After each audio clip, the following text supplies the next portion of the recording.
Well, welcome, and welcome to Liberal 12th Man Show. I'm Liberal 12th Man, and we're going to do a preview show, and we're also going to do what we normally do, which is take on any questions or any topics that you out there in the chat or even on the panel might have. And we're also going to be doing a little bit of a fun thing that we always like to do, which is maybe even include a little bit of a pop quiz at the end of the show. So we're all sure looking forward to that. How everyone just loves a pop quiz. So, but all the same, we are joined today by Brian and by Lee, and possibly we might have some other panelists joining us as well. But for now, you have the three of us holding it down like as if it was Dom, Macca, and Grav in the midfield, doing our best. Midfield trio. Yes, exactly. How are you doing today, Lee? Good, mate. Yeah, good. Looking forward to it. Big up. And how you doing today, Brian? Yeah, pretty good. Pretty good. That's good to hear. And also, big up to everyone in the chat. I see a lot of people in the chat already, which is always, it's definitely uplifting and definitely a privilege and blessing to have the support that we've been getting. And you're a big part of it. So we appreciate each and every one of you in the chat for sure. Big up to all the Reds amongst you and to the neutrals and our rivals amongst the chat. Hello to you as well. So let's get it in. Let's get it in for those that I know that we did a review. We talked about the Champions League. Shout out to LRFC, which is Fozzie's channel. And he had an episode. It was with JK was on the show with him, and I was in the chat listening along. And I know that they brought up a question about our Champions League. So I was just going to say, just in case I didn't get the message out fully for them in the chat. Also, maybe if that question was something of a question for any of you guys and ladies out in the chat, then you can at least have an answer as to where and what is going on with our situation. So I'm going to bring up this real quick as well. Let me just bring this up here. I have a little bit of a, I guess you could say a little chart to kind of show what's going on with us, where we're at currently, what it could possibly mean, and also where and what, because I know that like some of what's going on with us being in first and how maybe it's important to some people, maybe it's not so important to others, but I wanted to definitely share with you guys as to where it pretty much has us currently. Obviously, it would be a situation that changes with the what's the word I'm looking for? With the eighth game remaining on the schedule. So there's still the eighth game to do, but we still at least have some idea as to where and what is going to be going on. So I did make a little bit of a chart here and also a little thing here so that you guys can kind of get an idea as to where and what's going on. Even put together a little something in case you guys wanted to see it.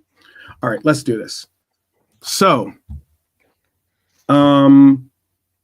before we get into our Ipswich preview, I'm going to show you this right here and bring this up. Also, I'm going to make it go to full screen on this one. All right. So some people have some questions about where and what's going on with our situation being we're in first place currently. Does it really matter if we're in first? Does it really matter if we're in second? Because those are the two positions that are left for us to possibly be placed into. I know everyone asks about my about the logo. This is currently our seeding. Okay, so I put the knockoff playoffs is not available or non-applicable because we're not in the playoffs just yet. But the round, or even, excuse me, the playoff system is for us isn't important because guess what? we're not going to be in that knockout playoff. Yeah, we've avoided that, haven't we? Yes, yes. So by being in the top 8, you avoid that knockout playoff, which is good. It's 2 games. It's 2 more games that get thrown into the fixtures. That would have been more of us rotating, figuring out who we're going to put in to our lineups and try to keep fresh and the likes. So we don't want to do that. We would like to avoid that. We've definitely done the best that anyone could do in avoiding that with our placement of being in first or second. But going even past that or going even further in, round of 16, the next opponent, as it stands up right now, we would either face Bayern Munich, Real Madrid, Juventus, or Celtic. Now, I know that those names aren't necessarily things that people want to hear because obviously Bayern Munich's a good team. Obviously, Real Madrid's a good team. Even Juventus has some semblance of a good team. But Celtic is what it is, all due respect to Celtic. But those 3 teams are obviously 3 of the more better teams that have found themselves being in a place that they probably weren't expecting to be in, but that's where they are. 3 teams you wouldn't want in the round of 16. You wouldn't want that early. Do you know what I mean? Yes. Yeah. Which is all like certainly I agree. In terms of Real Madrid, I'd rather avoid them entirely. I wouldn't mind. I'd take playing them in the final, but beating them over two legs is always tough. Beating Real Madrid over 2 legs, home and away, always a tough ask. And they'll be on it by the time it comes around. They'll be on it again. They will. So I'd rather avoid them entirely. Like if we can, right. Munich, we could play them. We could do that. I think. It's a bit tough game though, still, because they'll get better by the time it comes around. They'll be playing better, I'd imagine, as well. Don't know so much about Juventus. I mean, I haven't seen enough of them in recent years to really comment on how good or bad Juventus are. All I've seen is their Champions League, highlights and that. Celtic, that wouldn't be a tough one, would it? Some time ago, it might have been a tough draw, but not in this era. Right, exactly. Sadly, I do like Celtic. I like the old Celts. Yes, and shout out to Jean Grey because she mentioned something too in that chat that you have to keep in mind, and that is that we will be able to play this by being the higher seed and by being part of that top 8.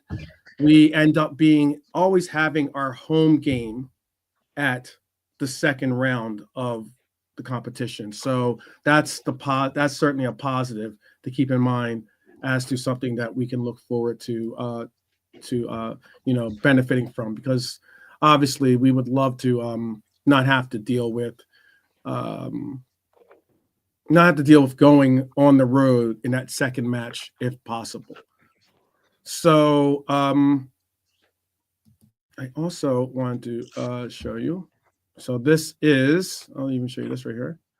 This is how the scenario kind of goes through. It's like a format. It shows you all like how we're over here, obviously the 1-2 spot being here, and then it goes the 1-2 spot over here as well. So we'll be either first or second on this side or first or second on this side, all depending. And that round of 16 is where we'll finally see some of our real opponents, and they have to get through that playoff spot and then eventually get into the quarterfinals, semifinals, and then finally the final. Again, this was our spot on it. If you're interested, this is the other English teams that are involved in it. Arsenal's in 3rd. Villa currently sits in 9th place. And Manchester City is currently in the elimination zone. But I've got my fingers crossed for this. I hope Bruges can stop them winning at the Etihad. Bruges I think Bruges are on a decent run. Isn't it? Like they're no mugs anyway. I do think City will just about sneak in. And they'll sneak into the knockouts. I reckon City just about with a win. But I'd love them not to, you know what I mean? I'd be incredibly enthused if that happened. find it very funny, that's for sure. Yes, certainly, because it would be a lovely set of affairs. I'll even show you that list for them as well. This is where they're standing right now. So City are in with 8 points, and you can see everyone's played their 7 games. They're sitting with 8 points now. Even if they were to get a win for the final game, they'd have 11 points. The biggest part and point of what would have to happen is they would have to then look at everyone from 19 down to 24. What happens to those teams in their games? That's the most important part or portion of it. And obviously, Club Brugge is a team that is the team that they'll be playing. So they could possibly get impacted by that game being into it. I thought it was uniquely interesting. So I think that is, let me make sure. Yeah. So I know it was something that I was going to say, like I wanted to definitely speak on because I know people are kind of up, they saw the draw and bring this down here actually. I saw what ended up happening, and I still thought to make the sense of saying like, you know what, I know it doesn't necessarily look great in that those two, if not 3 opponents, Celtic. If we get Celtic, that'll be a blessing. But like, I think that'll be a great fixture to get involved in that initial knockout round, or round of 16. But yeah, I understand people might be like, oh, with the Real Madrid and the Bayern Munichs. Let's be honest. I don't think that Real Madrid nor Bayern Munich are going to stay in the spots that they're staying at currently. There's going to be still some movement. Point. Yeah. Yeah, I don't know why somebody would put up like that. Just looked good, and somebody said, "Let's put this up and let it look like these are our next opponents possible." Mm-hmm. Like there's a whole net not around the games. Yeah, that could all change. So that's just made to look. Change. Yeah. It just basically means, I think, if you put it up again, it just means that. Yeah, sure. Give me a second to pull it up. Or do you want me to pull up I pull up the table? This is the table. No, the first one. Oh, okay. The first one. Possible matchup. It just basically means that. Excuse me. Yeah, it just basically means that if we finish first, we will draw one of the teams who finishes 15th, 16th, 17th, or 18th. Mm-hmm. That's what that won't change. Mm-hmm. But it'll be the teams that are in that will change. Right. But this is like Slot was saying, like the way things are going. I mean, I wouldn't be surprised if at least one of those is still in it. Yeah. Yeah. Yeah, we have to see afterwards. Someone just spotted that and was like, "Oh, that looks like a really tough round." So let's put that up and get people worried, because people go, "Wow, that's going to definitely one of our next opponents." No, I know. Well, that's why I was bringing it up, and I was trying to at least, I was trying to at least give some of the people out there a little bit of a, I don't know, a little bit of a breather, or like, a breath of fresh air, with the sheer reminder of this is not guaranteed to be our opponent. Right now, if it was the end today, yes, this would be one of our opponents. But there's still a game to play. There's still going to be a lot of movement going on. Even more so, most notably too, there's only 2 games that are basically there's only 2 dead rubbers in the next round. The 2 dead rubbers are Red Star Belgrade versus Young Boys. That has no impact. And Sturm Graz versus RB Leipzig, which has no impact for any of the 4 teams. Those games will not affect seedings, as all those teams involved have been already eliminated. So those 4 teams don't matter. They're playing, but those are the only 2 dead matches. There's 9 teams already eliminated, okay, from the competition. And that's pretty wild. But Bologna, Sparta Praha, RB Leipzig, Girona, Red Star Belgrade, Sturm Graz, RB Salzburg, Bratislava, and Young Boys have all been eliminated already. But there is some movement that could occur with the other portions of the table, because only 3 points separate 8th place being Leverkusen and 24th place being Stuttgart. So there's still, this is why, like I was saying, I know some people aren't really feeling the competition. They like the old competition. It is what it is. I mean, like, unfortunately, or fortunately or unfortunately, this is where and what we have to deal with today, in that this is how the competition is being administered. So we kind of just go with it. And I kind of warmed to liking this. I know that's not the opinion of the entire panel, nor probably some of those out there in the chat, but I've warmed to it in that, A, it has us in first place. So whatever was the case, I'm liking the fact that it's got us in first place. And I'm kind of warming to it because there's still a lot of very intriguing games. A lot of times in the former format, there would have been a lot of dead matches, a lot of dead rubber, because you would have already pretty much assessed who's in first and second place of the group. And a lot of those games would have been nothing games, and they would have been teams not really playing for much or whatever and the likes, and it kind of doesn't make it that much more interesting. I find it a little bit more interesting this way. That's why I was just putting it out there. But it hasn't worked the way they thought it would. That's the reason it's interesting. The reason it's interesting is because this is some basically teams are going to be, some big name teams are going to be able to fall out. Is that why you're saying that? Oh yeah, the bits and pieces involved, and it's fun to watch, but the reasoning behind it is not good. The reasoning behind it is protecting big clubs and giving them the best chance. But what the big clubs have gone and done this season is fuck that up by not playing very well. So that's why it's good. The idea was that you give these guys 2 extra games, and City, they can, you can have a bad season, as I said, you can have a poor run, but you have enough games against enough smaller teams. But City have just shown that if you tank it, you tank it. They've offered you as much protection as possible. It's like making, in a tennis tournament, making sure that the number 1 seed can only ever play someone higher than 20th until the semi or something stupid like that. But yeah, it's just showing you can try and shape football and bend it to your will and make it do what you want it to do, but it's still a game involving players, and people can come along and upset it, which is fine, which is good. But the reasoning behind why they wanted to create this system is just plain evil, money grabbing, big club bullshit. But it's thrown up a really interesting scenario this year. It really has. But this is why, Man City are looking if anybody's wondering why Man City are, why are they spending 200 million in January? Just take a look at that table right there.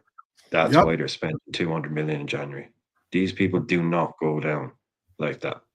And it makes even more sense now that they would, considering, we were informed yesterday, if their acquisition isn't going to be cup tied, well, it means that they can, it means that player can make a difference, come back and make an impact. Now, I don't know if he's allowed to make an impact in the stage.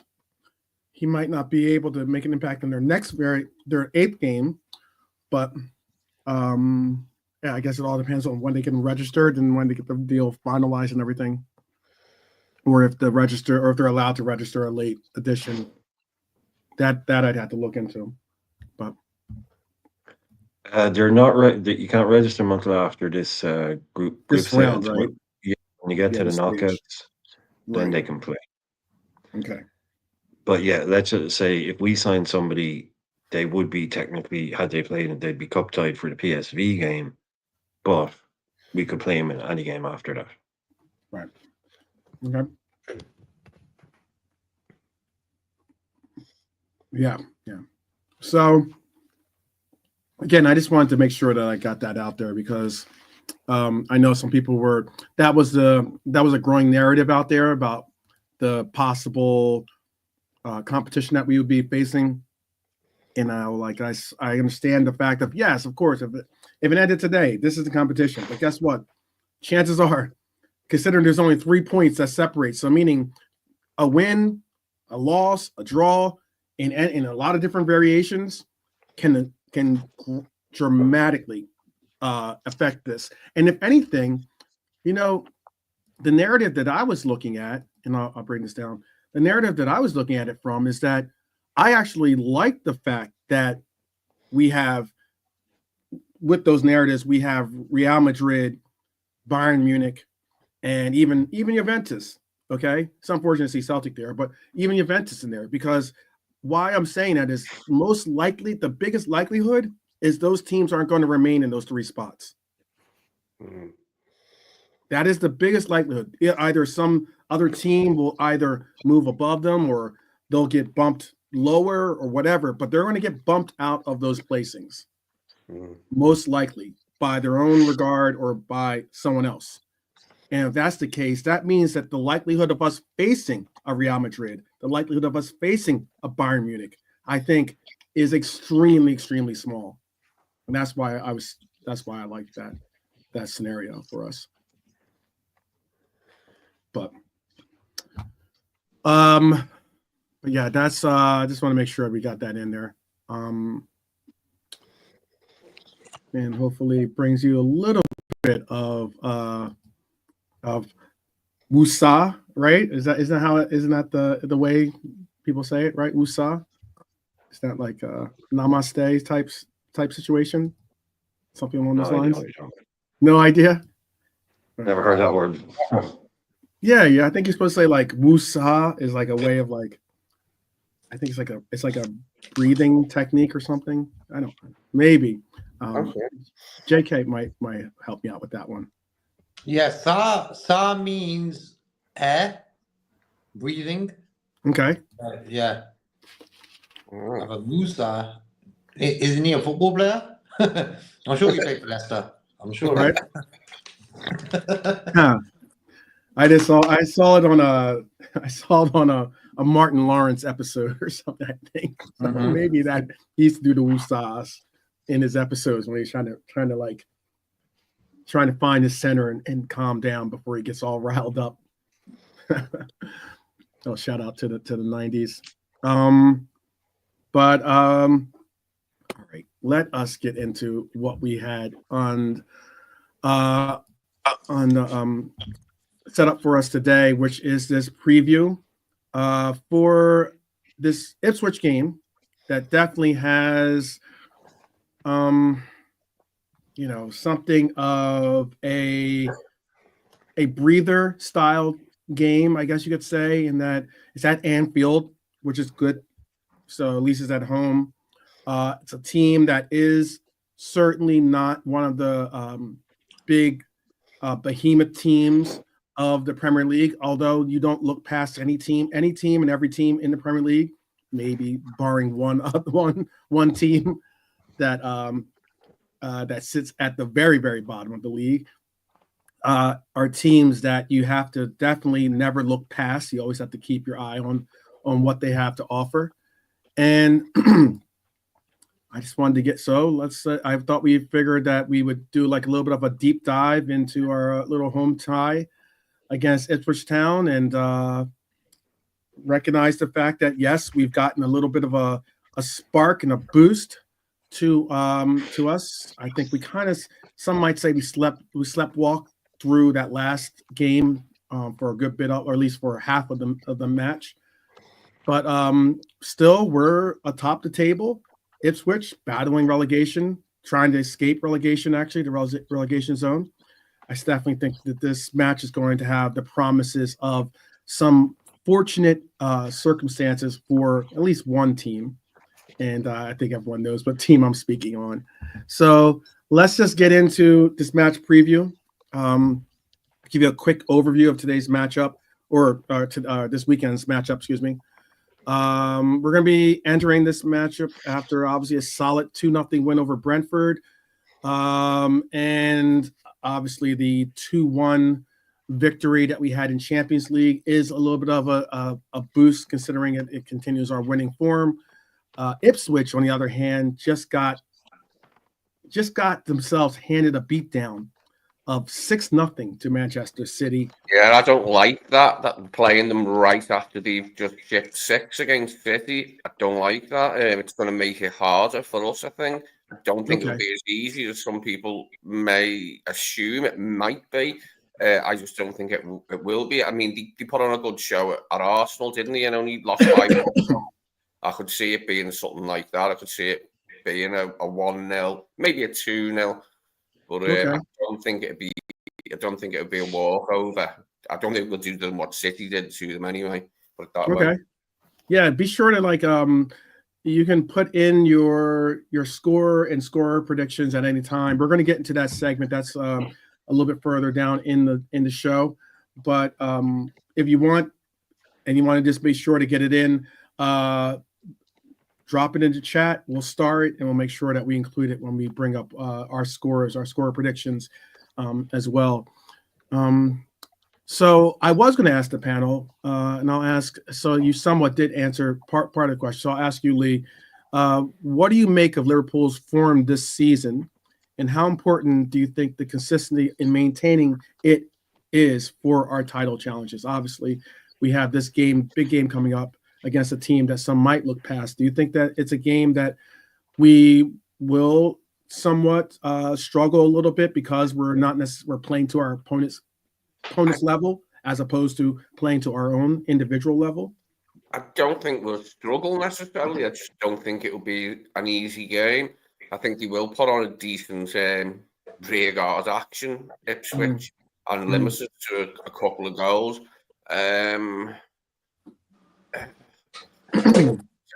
Look, it's a good fixture. It's a good fixture. You want to play at home to one of the lower teams, don't you? It's one of the better fixtures.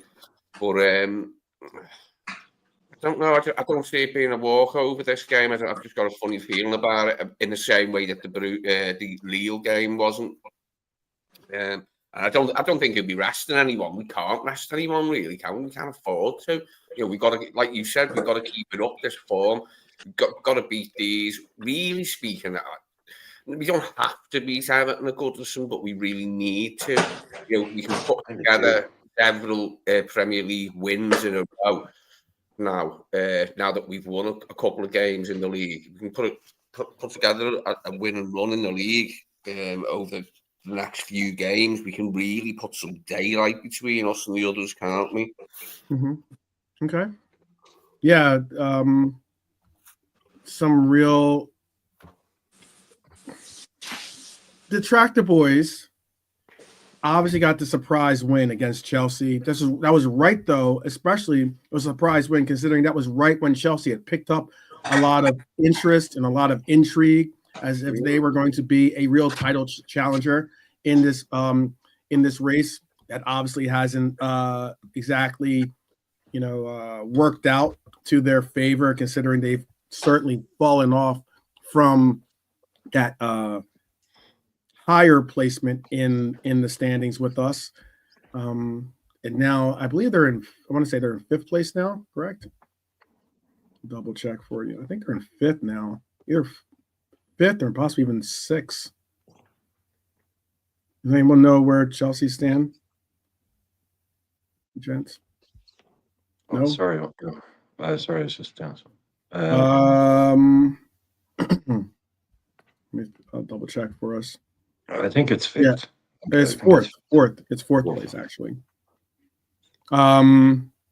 Chelsea are holding on by a thread that top 4 spot. We have 50 points, 54 points, Arsenal, 44 points, 50 points for us, 44 for Arsenal, 44 for Forest, 40 for Chelsea, and 38 for Manchester City, and 38 for Newcastle, and then 37 for Bournemouth, and 36 for Villa. That eight, all those when you start to get down to 4th place, it's basically the difference from 4th maybe to 7th. Let's say that, because if it's all got the workings of being a little bit of a run, a real fight for that 4th spot, and they might be fortunate if we end up getting 5 spots being the placement for next year's Champion League, then someone will certainly get hooked up with a place going into Champions League. We shall see. But again, if that happens, if they missed out on the top 4, which goes in 5th place, like that'll be a sickener for me, because I'd really enjoy it if they missed out.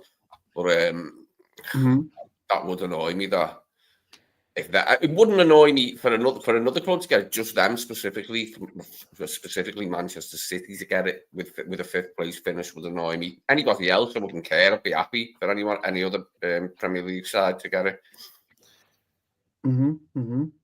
The why I was bringing up the Chelsea point was because, obviously, like I said, Ipswich beat Chelsea, but they beat them at a time when they were on the little bit of the rise.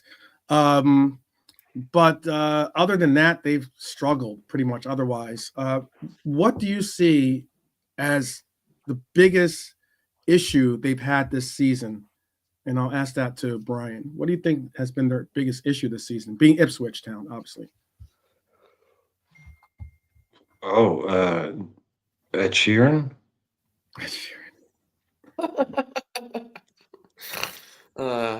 They probably have to listen to him. They probably fucking pumped that bastard through the sound system before every game. That'd make you want to. That'd make you want to give up on lots of things, not just football and the Premier League. No, look, their biggest problem is they've come into the big leagues, right? The big leagues. We saw what a test they gave us. First game of the season, I was flagging it up as a very particular type of game. A new team back in the Premier League, full of energy, full of very good young players, energetic, strong young players, and a really tactically good young manager. So I was expecting a tough ride there, and we got one. But this is why you have leagues. This is why leagues last 38 games, not 3 games. It's over the course of that 38 games, you kind of get found out, and they've never really risen above a particular level.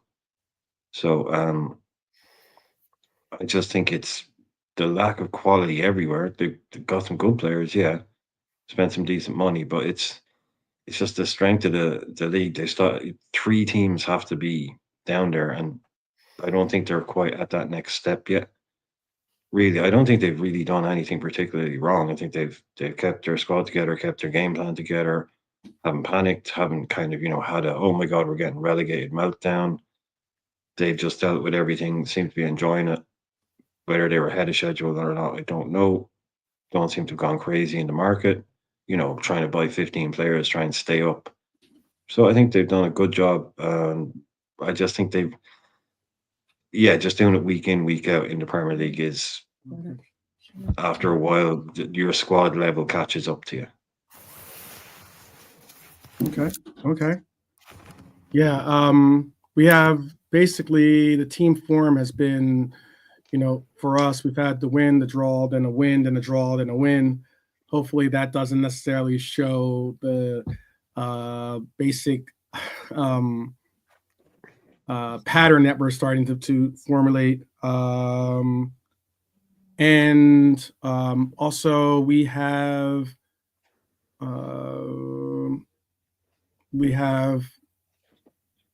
the resurgence of some players returning to the lineup, which is positive. When it comes to Ipswich, they have been on definitely a different setting with the loss, the draw, a win, and then 2 losses in a row. Do you see them really doing anything in particular to try to prevent us from really getting into our game when we get into this matchup on the weekend? I'll ask JK that question. Evening, boys. Happy birthday to Bob Paisley. Before I say that answer, for me, bro, they're gonna maybe put everyone behind the ball. Thinking if we can keep it solid at the back and maybe fluke a goal or something, maybe they'll go with that tactic. I can't really see them going at us. I just feel Ipswich not a bad team. They're not a bad team. They gave us the first game of the season. It surprised a lot of us. So much so that Kwanzaa got taken off at half time. So, but I don't think they'll survive this season, and we should beat them. Man City, who have been poor, beat them 6-0 at their ground the other day. So for me, I'm looking for a good win, and we should get that good win. 4-0, something like that. Okay. Get our goal difference up as well. But for me, it should be like not really think about the opposition. Let's just get on with it, win the game, and get on to the next one in the Champions League. Okay. How about you? How do you feel about that, Nolante? And big up, Nolante, for joining us.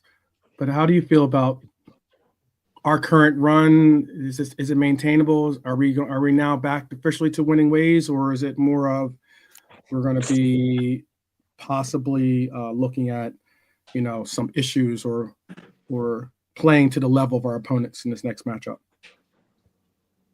Good evening, everyone. What I would say is regarding Ipswich, our form, we haven't been the best since the West Ham game.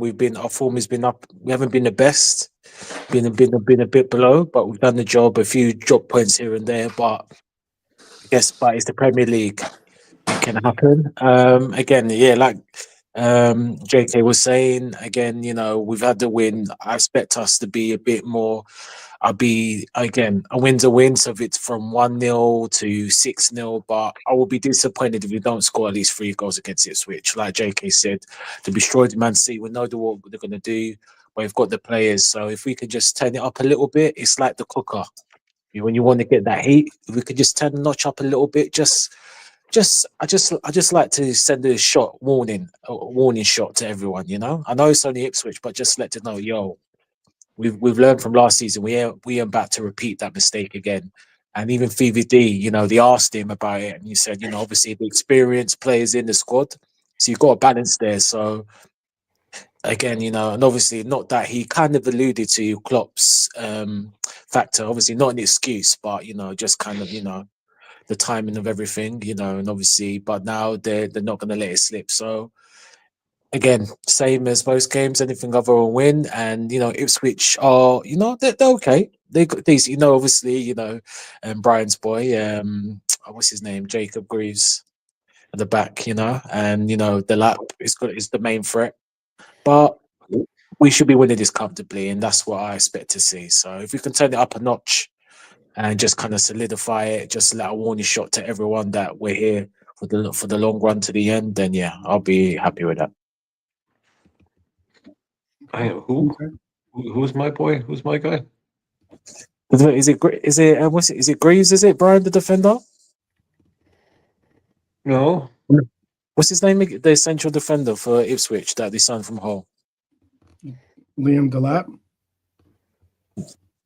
No, that's the striker. It's the defender that Brian was. Well, maybe when we were playing him, I was kind of flagging him up, maybe saying he was good.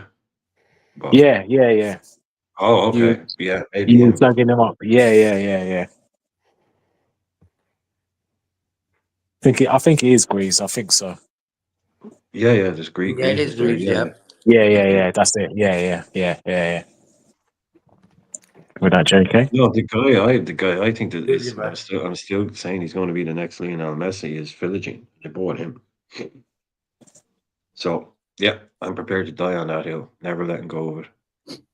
Okay. Jaden Philogene, he went from Villa to Hull. Villa bought him back, and then they sold him to Ipswich this January. So, how much for? That's 18 million, I think 17, 18 million. Yeah, he's a good little player. Huge fee. Yeah.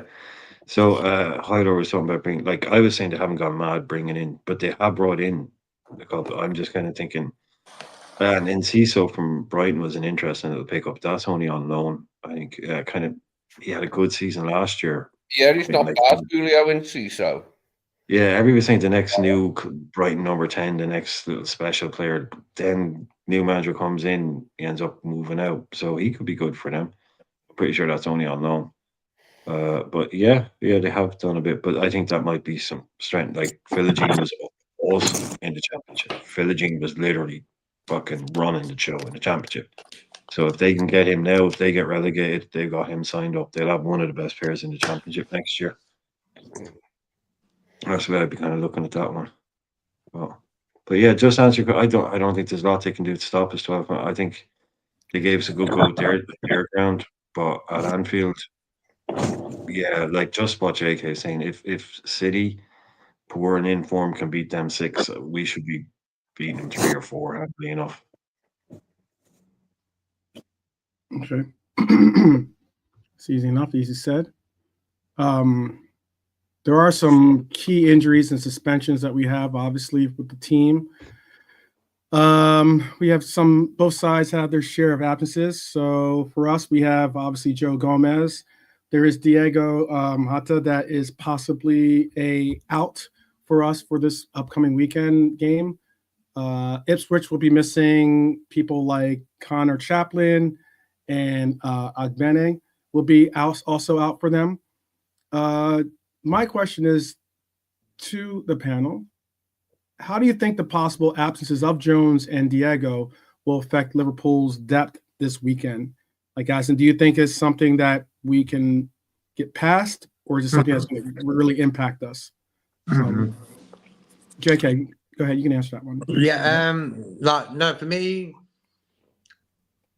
we'll be okay without them, of course. But I just feel Jota, he needs to sort his injury stuff out, because for me, we need everyone right now. We're not going to buy no one. We need everyone fit, ready to go. Especially Curtis and Jota. I think out of the two, Jota probably could start in the first 11. Jones has had his chances starting and stuff. Beautiful setup for Salah the other day. But I think we'll be able to cope with Ipswich without them two guys. Any news on Jones's injury? Anything? Anyone knows? No, I have not seen anything. He might be ready for Saturday then. Hope so. Yeah. Just long as people are fit, we've got to keep everyone fit. Very important. Hence why, even if Jones is not sort of ready to be playing, rest him then.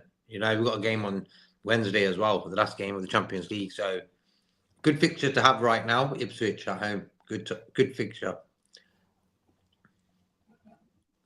Okay, just upset. Yeah. Ipswich also are without some of their key attacking players, obviously. Lante, what do you think will be asked for them to step up in their absence? Like, as in some of the players that they're not going into this matchup with, they're going to obviously have to call on other players to meet that level. Do you think they're going to have anyone off that bench, or that's going to be someone to keep your eye on? Off the bench, no, but there's 3 players I would say step up apart from the obvious, the lap. That's Brian related to Philogene. I think Hutchison's a key player. He's quite tricky, he's quite tasty, and the other guy, can't pronounce his name, the Irish forward.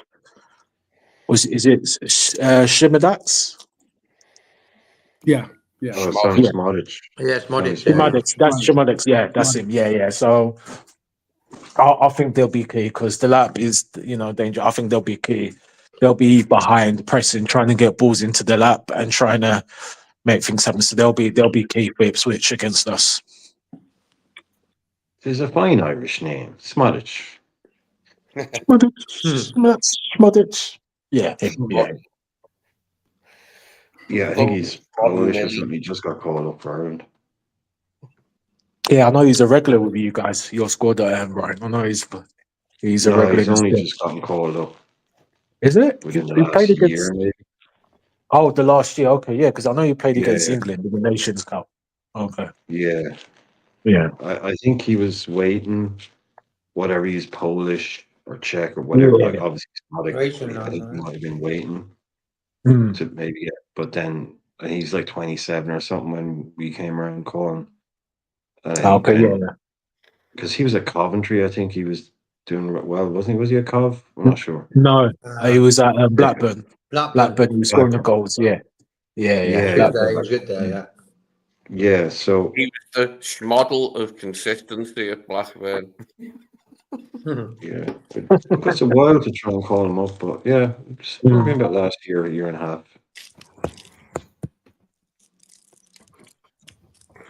What connection has he got to Ireland though? Like how? Do you know? Neil?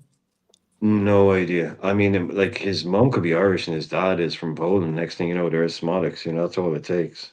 Yeah. But I don't think it's that close. I think it might be mother's grandparents. I think it might be grandparents. I honestly, I don't know. I don't know. Yeah. We have some predicted lineups. I don't have an actual. I don't have an actual graphic for this. I don't think I have one. Let me double check to make sure. Actually, no, I do. Except for I have Simicast in. I meant to have Robbo in for this, but I do have a starting lineup that I think will be our starting lineup. I have Ali. Obviously, I have Simicast there, but it should be Robbo. Van Dijk, Kanate, Trent, McAllister, Dom, Grav. I have Salah. I have Nunez starting this one, and I have Cody starting as well. I have the reason why I didn't have Lucho starting is primarily because one, Cody did get a full rest in that past weekend's game, and also Lucho did look to have picked up maybe a slight knock at the end of the game. He played pretty much the entire game, and plus on top of that. So I want to make sure that, or I would hope that Slot doesn't press and push him into a position where he ends up being causing a further harm to himself. But what is this? Does this line up? And again, let me. You have, even though it does include, it has Simicast in there. Just envision it being, envision that being Robbo rather than Simicast. Do you see this as being possibly your lineup as well? Yeah, can't see it Yeah. until that. Yeah, I'll go with that. You go with that? All right, so that's Yeah, two yeah. from Lee and JK, backing that one up. What is it? How about for you, Brian? No. Okay. No, I'm starting Diaz. Okay. How about for you, Nolante? Oh, no. Okay. No. Well, here we go. Settle down, get a cup of tea. Here come the changes. Yeah. Just think, the back four. I'll keep that. I mean, but I think Slot personally will revert back to type and play Robbo. I would do something different. I would, rather than McAllister rest, I'll put Sobbo next to Endo, and I have Elliot in the 10, and then I'll rest Salah. Okay. The only reason why I'll take that front three is because I don't think Diaz and Jota are going to be fit. Yeah. So I was thinking Diaz looked like he got a bit of a muscle strain, didn't he? And Jota just isn't fit. We know he isn't, more or less, don't we? We're pretty much certain he won't be starting this, Jota. Yeah. He said weeks rather than months, didn't he, Slot, when he was talking about Jota's injury? And so far, days. So, you know what I mean? I'm not expecting Jota until, I don't know, possibly Bournemouth, maybe after that. But I like what Nolante said, the midfield, Gravenberch, Endo, and Harvey Elliott. Could do a job. Okay. But for me, Darwin, He didn't score in the Champions League the other day, but I reckon he had an all-round good game. Just love to see him score again in the league again, back-to-back games. I think he's the type of guy who'll score goals, then he won't score for ages, and that's not good. So the greed he had to get them two against Brentford, the ambition or the aim, I want to get that goal, he needs to do that more. I heard today when he scored that second against Brentford, he was apologising to Salah that he took the goal off him. Because Salah was running in at the same time. Yeah, I saw that. Yeah, I think Salah Yeah. just got away. Which is good because that could have messed up. That could have messed up. Salah could have run into him or whatever, Yeah, which is good. Yeah. And where he just thought, I'm going to take control of the situation, I'm going to bang it, bang. That's what makes a striker. Yeah, that's what good strikers do, man. Yeah. Yeah. Salah's got enough goals. It's a team game. Yeah, Salah's got enough goals. So I was happy that Darwin thought, sod that, I'm going to take this one. And yeah, I actually apologised. That makes me laugh. Just to show you, I think Salah plays better when Darwin plays. I know Darwin's not everyone's favourite cup of tea, but I just feel when Salah plays with Darwin, Salah looks more alive. Interesting. Okay, that's an interesting take. To be honest, I don't think it makes a difference who he plays with, but because it's just mowing it. But maybe. I don't think it make a difference per se, but yeah, But I'm glad. You know what? I am glad Darwin got 90 minutes because he needed 90 minutes under his belt. Yeah. I know he didn't score, and but he needed. He did a lot of good work though. Mm-hmm. Yeah, the really one clear chance he had, he was unlucky. You know what I mean?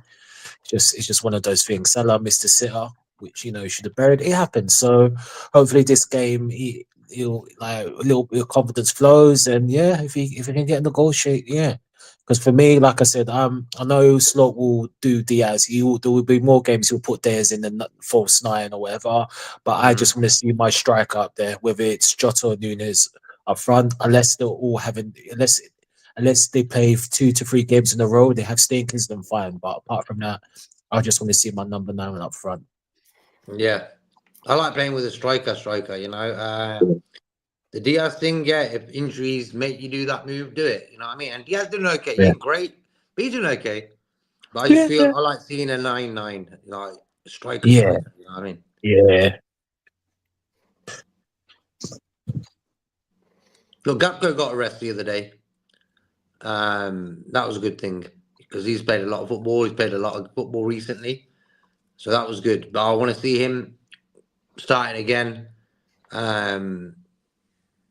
And Salah, I think that team goes all right. I feel it's a sort of team Slot's going to pick, and then he'll make changes if needed. Elliot, Chiesa. So for me, if we get the game sort of in a comfortable position, 3-0.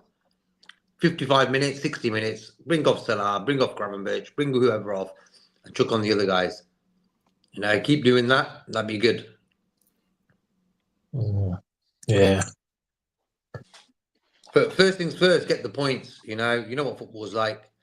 Like Ipswich beat Chelsea. Chelsea are much higher than Man City in the table, but they got battered by Man City. So just get the 3 points, and then we're playing early. We're playing 3 o'clock that day, so on the Saturday. So that's a good thing. Actually, let me ask you guys in the panel and the chat, would any of you be tempted, and I say tempted, to rest VVD? No. No. Okay. No. Okay. No, not for this one.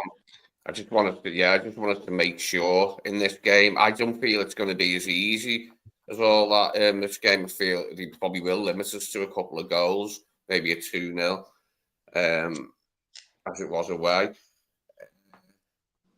No, I don't think we can afford to. Yeah, can't afford it. Get me wrong, Lancey, I'd really like us to, because I want to see Virgil get some rest. He plays too much. And going forward, I like him to play a little bit less sometimes in the future, to rest him, to keep him at his optimum condition. But I don't think we'll do it. Against Ipswich. Even though it's the sort of perfect opposition to do it with against, He could say that. Yeah, I could say it is. Yeah, in many ways it is. There's probably a couple of teams who are weaker attacking wise, like, but not many. Southampton would probably be the only other. They put 2 past us in the league. Southampton didn't. Yeah. They? Yeah. Big So, deals, What bro. around your centre halves? What about you, Toff? It's a good question. It's a good question. I have to do a little more thinking about it, actually. I have to do a little more thinking about it. Yeah, I worry about playing. I always worry about that. I have done for a couple of seasons now. You know, I'm always keen for him to get rested whenever he can. Mm-hmm. But I think he's in that zone where he's playing so good he ain't bothered. Yeah. To be I think fair, you do less running, don't you? Like, if there's one position on the pitch where you do less running, you tend to do less running. It's centre back, isn't it? Like, and he seems a bit more chilled as well with it. He ain't so. Yeah, he does a few more slide tackles now and again, but he's very, when he's got the ball sometimes, he'll take about 5 seconds with the ball and stuff, you know, like them sort of things. Yeah. He isn't rushing. He's just like, yeah, man, we do it in first, second gear, we'll take it like that, no problem. It's just a class act, isn't he? It's hard to imagine us without him. That's why I worry about him. I don't worry too much. I think we will get him signed on his contract, but it's causing me consternation, yeah, for sure. I don't like this contract thing with Virgil. It should have been done and dusted ages ago, I thought. It's a pain in the arse that it hasn't been. That will come a day before the transfer window closes. Yeah. Yeah, I mean, that's the sort of news that will come out. Have City signed Marmoush, by the way? Did we get Marmoush? Yeah, signed sealed and delivered. Yeah. Signed sealed and delivered. What's the fella called? The Uzbekistani fella? Something Abdul Kadirov. Yeah. Yeah, very interesting buy from City. Very interesting, but big deal as well. Indian defender he bought as well. Reece, he's very good. He's very good. He's raw. But he's very good. But again, you don't know. But from what I've seen, he's good. He's very raw. Yeah. This was coming from City this January, like with the season they're having, and knew they were going to spend big. He proved me right. I think it's a bit weird. Anticipated it, didn't they? I think everyone anticipated that City were going to go out and splash a few bob, weren't they? Considering the crap season they're having. Lovely to see them go down 4-2. And, that was good. That was good. I enjoyed that because their goals were crap as well. Haaland's crap goal. It was as crap as they come, his goal. But I really enjoyed them getting that. You know what you just said there, Lee? You know Haaland, you know why he's so good? He knows where to be at the right time in that little area in front of the goal. He's so good at reading the ball. He's the best at it. Like, he just knows where to be. Look at yesterday. Deflection, he's in the ball comes directly to him. He's just like, he's got that sort of, he's got that about him. And that's why he's a very good goal scorer. I wouldn't say he's a good football player. He's okay. But goal scorer, best in the business in that way of being in the right place at the right time. And that's what Darwin lacks in his game. But he did it against Brentford. He was in the right place at the right time twice. Bang, goal. That's the striker's game. Reading the game, you know.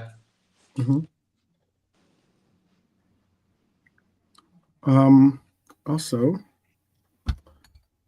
let's get into this little tactical breakdown, I guess. I guess with Liverpool, obviously, our strengths are our dominant attacking play, our creative midfield that we always spoke of. Question maybe with some of there's been question throughout this year about, the consistency of our fullbacks. But I think that now that we do have at least our fullbacks back to being Robbo or Tsimikas, and on the right being Trent or Connor Bradley, I think we all have, we're all safe to say that we have at least some considerable coverage for those positions. With Ipswich, obviously, the strength being their midfield presence is a presence. They have effective wide play, as I put as being one of their strengths. I think their defense is a defense, obviously, that can be gotten at. I mean, we all saw what happened with a team against City that is often on cold, on hot, often on cold and hot. But I guess the question I had is that being that people start to recognize certainly this player's importance to the lineup and certainly his importance to the midfield. I was going to ask, how crucial do you think Szoboszlai is to our team now? Do you think that he's like basically solidified himself as being the top choice or the recommended choice for us in that 10? Or do you still think that maybe you rather see Elliott there, or maybe you rather see Curtis Jones there? I'm just asking. I'm asking the panel and that in the chat if you think otherwise. I'd say he's solidified the position in recent, in about the last month since the Spurs performance, and then he come back after being out for a bit, didn't he? Missed one through suspension and one through illness, didn't he? Sadly, he did that Spurs performance, but he showed again against Brentford. He was good against Brentford. He was very lively, very sharp, close to getting in on the act, scoring wise, setting people up. Yeah, I think he has solidified the number 10 position myself now. So I was like, for the foreseeable future, not forever, just for the foreseeable future. Okay. How about for you, Brian? Well, yeah, I didn't buy into all that shit. He's never been anything other than Grav, Mac, and Dom is our best midfield three for me. I never really went down that road at all. I know a lot of people were getting on his back for a long time. To me, he was obviously just even lacking in confidence or whatever it might have been. He was still better than Curtis Jones. He's still better than Harvey Elliott as a number 8. You know, he was still the top guy. It was just a matter of time where even if he was having a slump in form, to me, he never. It's like he said, if all fit and available, all playing well, ever since he's joined, he's been in my first choice 11. So I never really got that, that he might be on the outs or anything like that. No, not for me. No, it was just always like I've been saying for ages. He just needed a game, a particular game, where he scored 1 and made 2, or scored 2 and made it. Just a real, just what a game kind of thing, just to get his confidence back up and he'd go. And he's had a couple of good games recently. More you get him on the ball, but no, man, I know there's a lot of people. Some people like on certain channels, it was this guy is whatever and get him out. It's like I don't know. I just couldn't see it. He's only 23 now. He's not like he's 28. It's like, oh, this guy has so much more to give, so much more. He's built for the Premier League.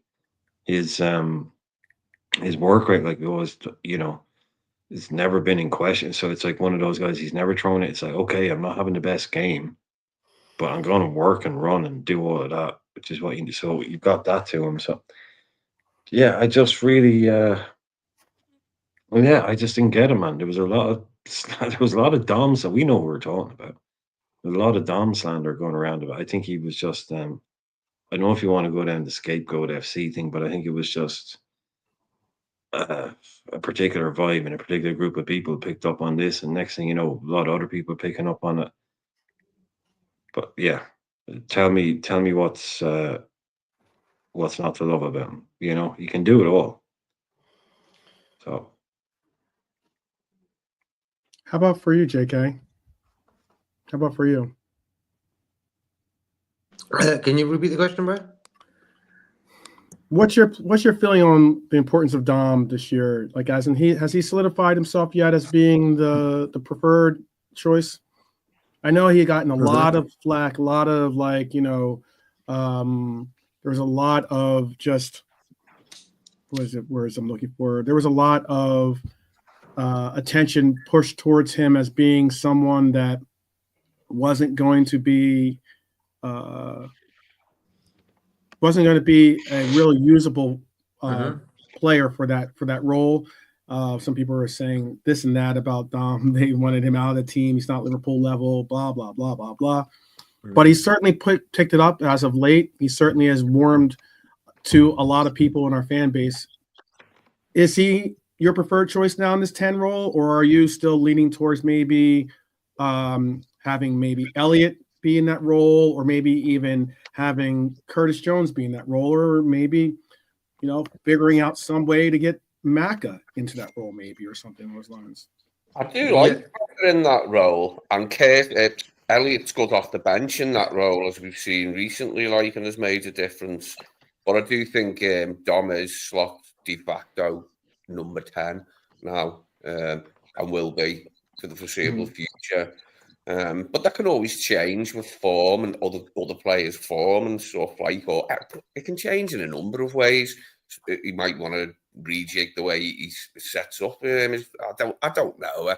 I don't think so. I just can't see there being any change there in the foreseeable future. I think he has nailed it down recently with his performances and sort of announced himself, if he ever needed to, as being the player for that position.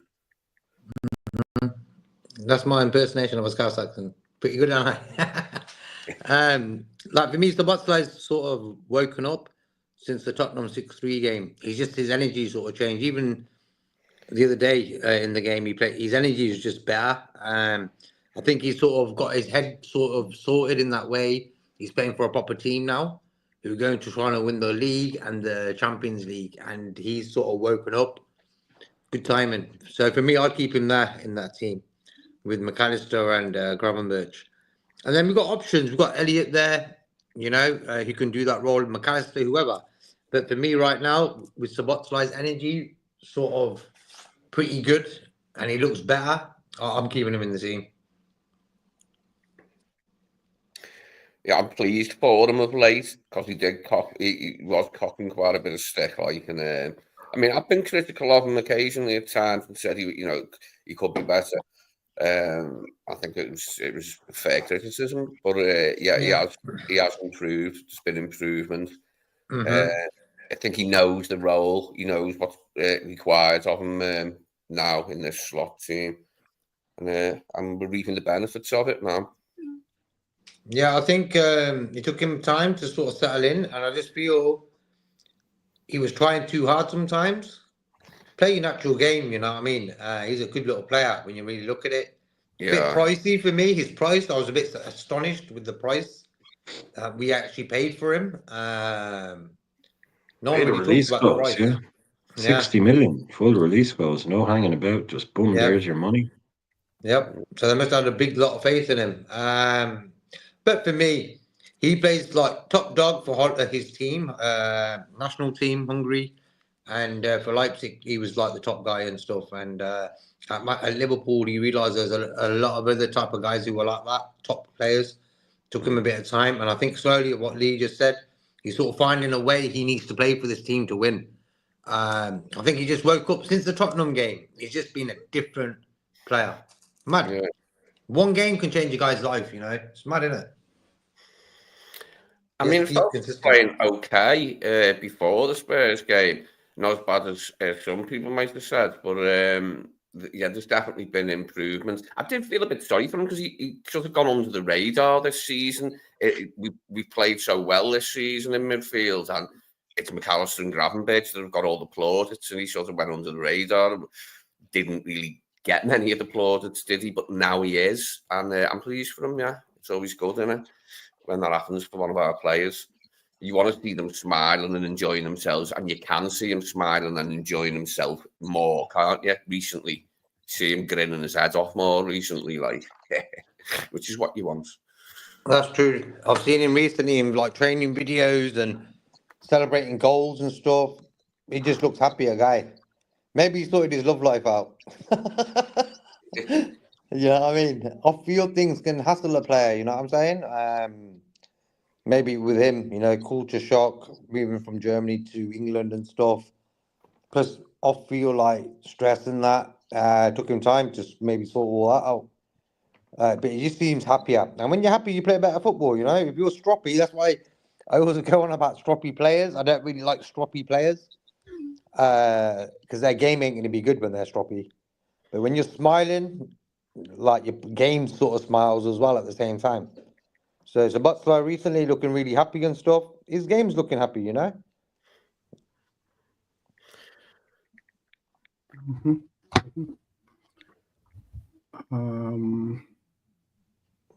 Let me also tell you this as well. star players I have on here to watch are obviously Salah, Dominic that I just said, I'm calling him the midfield punisher. Darwin Nunez, obviously, if he can discover his scoring touch, would be obviously something that we all want to see. The Egyptian King, only question, which is the next record for him to be broken, is really, really obvious. But for Ipswich, they have Christian Walton, Sam Morsey, and I have Liam Dulep as being the players that we have to keep an eye on.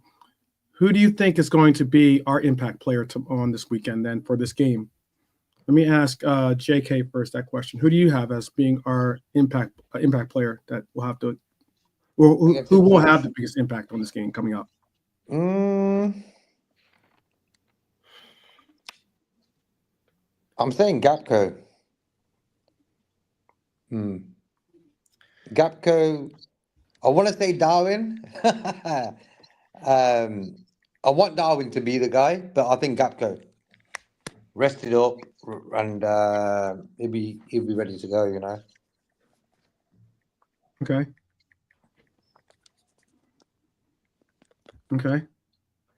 How about for you, Nalate? Simicast. Simple said, I guess. Okay. What, like? Sorry, I must have misheard the question. Like, what? Who's going to be our biggest, like, most important guy the weekend? Yeah, which Liverpool player do you think will make the biggest impact in the game? Nalate, please explain. You can't just say Simicast and then leave it at that. I was like that. Huh? Okay. No, just pretty simple. Simicast. That's all. I mean, he's done what we can get. I think our left hand side will be an outlet. He had a good game the other night against Lily.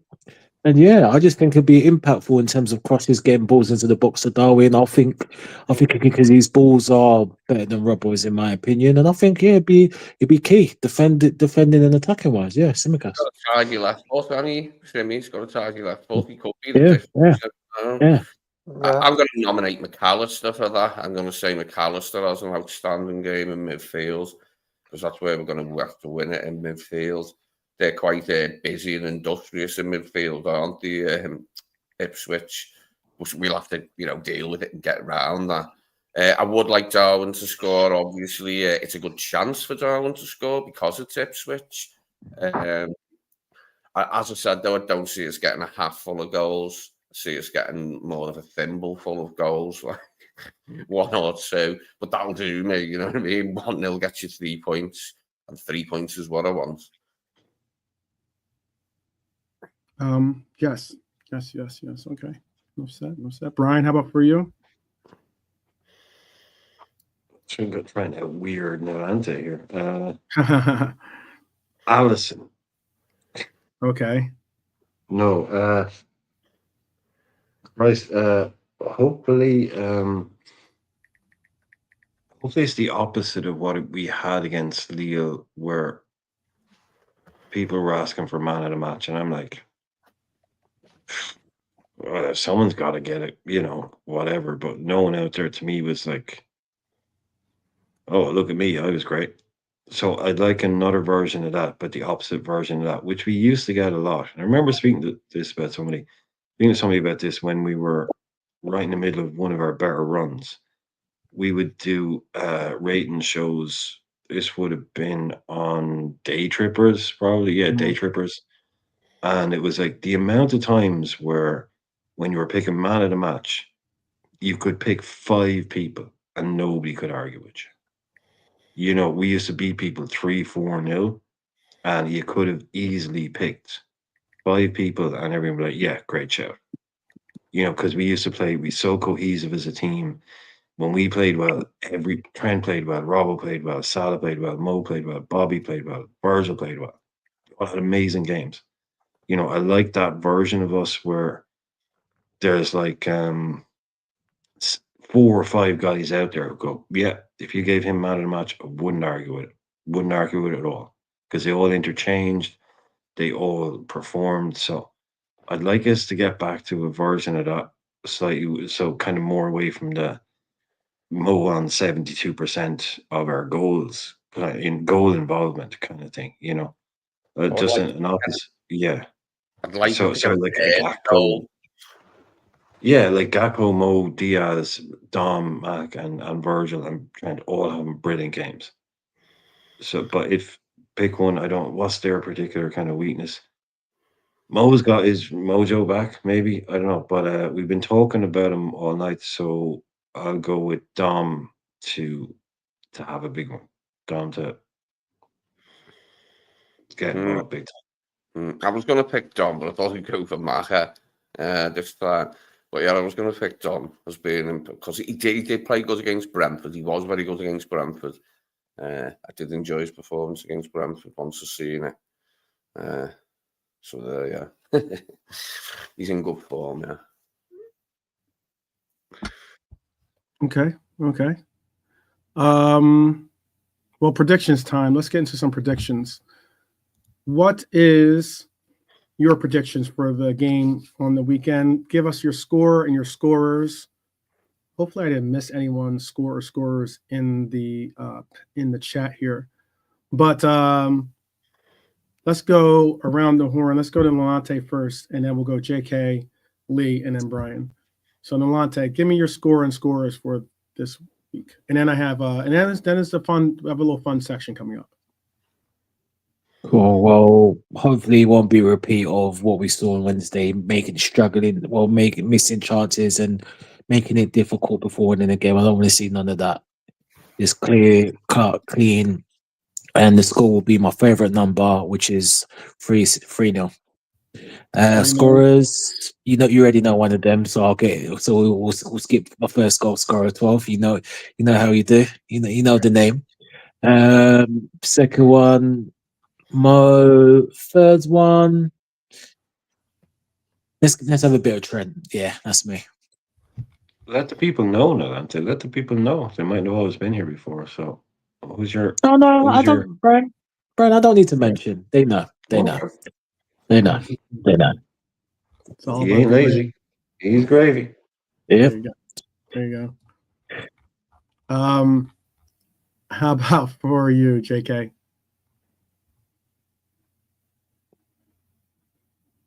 Oh, JK, you there? JK. Calling Berlin. JK speaking to one of the scouts right now. Possibly. Maybe he's crunching numbers. He's crunching numbers right now. Yeah. All right, we'll pass JK since he's busy. Yeah, since he's busy, we'll just move on and ask Lee, what is your score and scorers for this upcoming? I'll go for the 2-0, and I'll say Sobersley and Cody get the goals. So Dom and Cody to get a goal in each half, one in each half. This is what I'd like. I'd like an early. I mean, I'd like a bigger scoreline if it's all possible. But I'm just going to go with a 2-0. I'd like an early goal so we could perhaps relax a little bit. And do you know what I mean? Sort of a bit on autopilot a little bit, like for the 3 points, get an early goal. And do you know what I mean? Because they're not the best going forward at Ipswich. They shouldn't trouble us unduly. I don't see why they should. We've got Ibu and Virgil there. Can't see Delap getting much change out of either of them. So yeah, I'll go for the 2-0. Okay. How about for you, Brian? Unless JK is back. Is he back? Yeah. Oh yeah, he is. Yeah. Go ahead, I'm going with 5-0.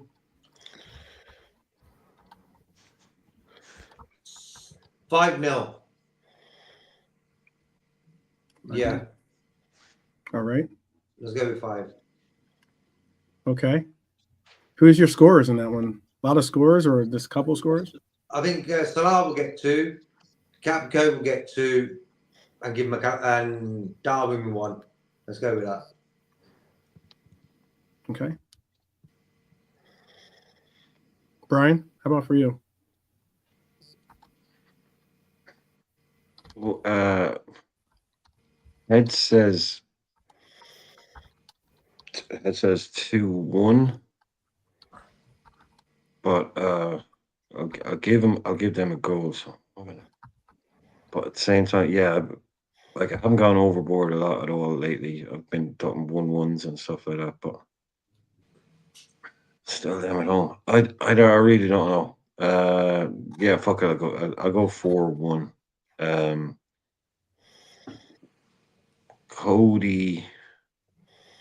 Cody, Dom, Salah, Chiesa. Okay. Cody. All right. I saw you. My classic. This is going to be my classic now for most weeks now. Is going to be I'm going to do it and then I'm going to say and Chiesa will score off the bench. So that's going to be my little motif for. So I'm giving Chiesa a goal off the bench every week until he gets it, and then I'll stop doing it. Okay, you're going with that's somewhat of the gravy approach to it. Yeah, yeah. He's come so close so many times. He's going to do it eventually. So Chiesa off the bench scores a goal.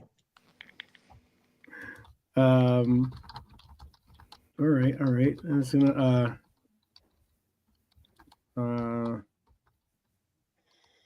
let me just put this in here too.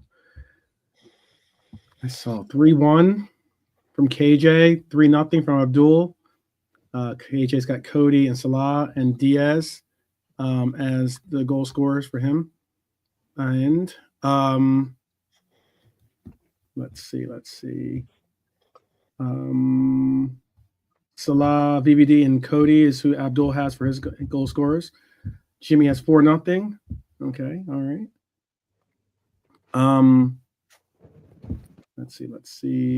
4-0. Mo. That's not a typo, but Mo for the brace. Nunez and Chiesa from the bench. Okay.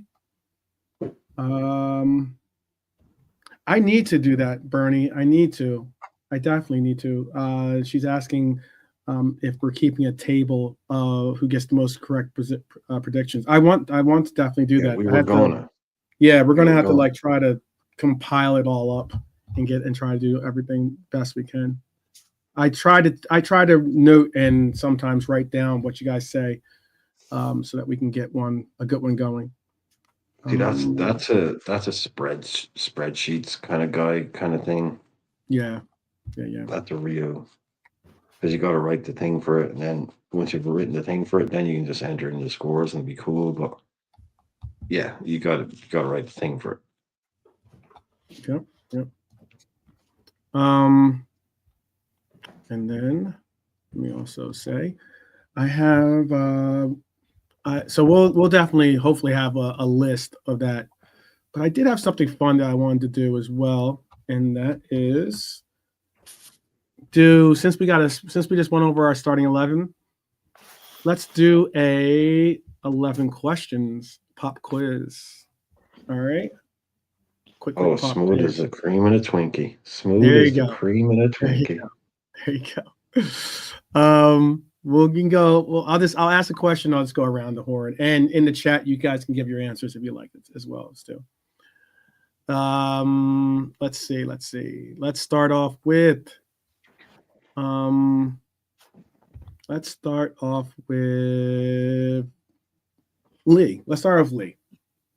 What was the scoreline of the last Premier League match between Liverpool and Ipswich Town at Anfield?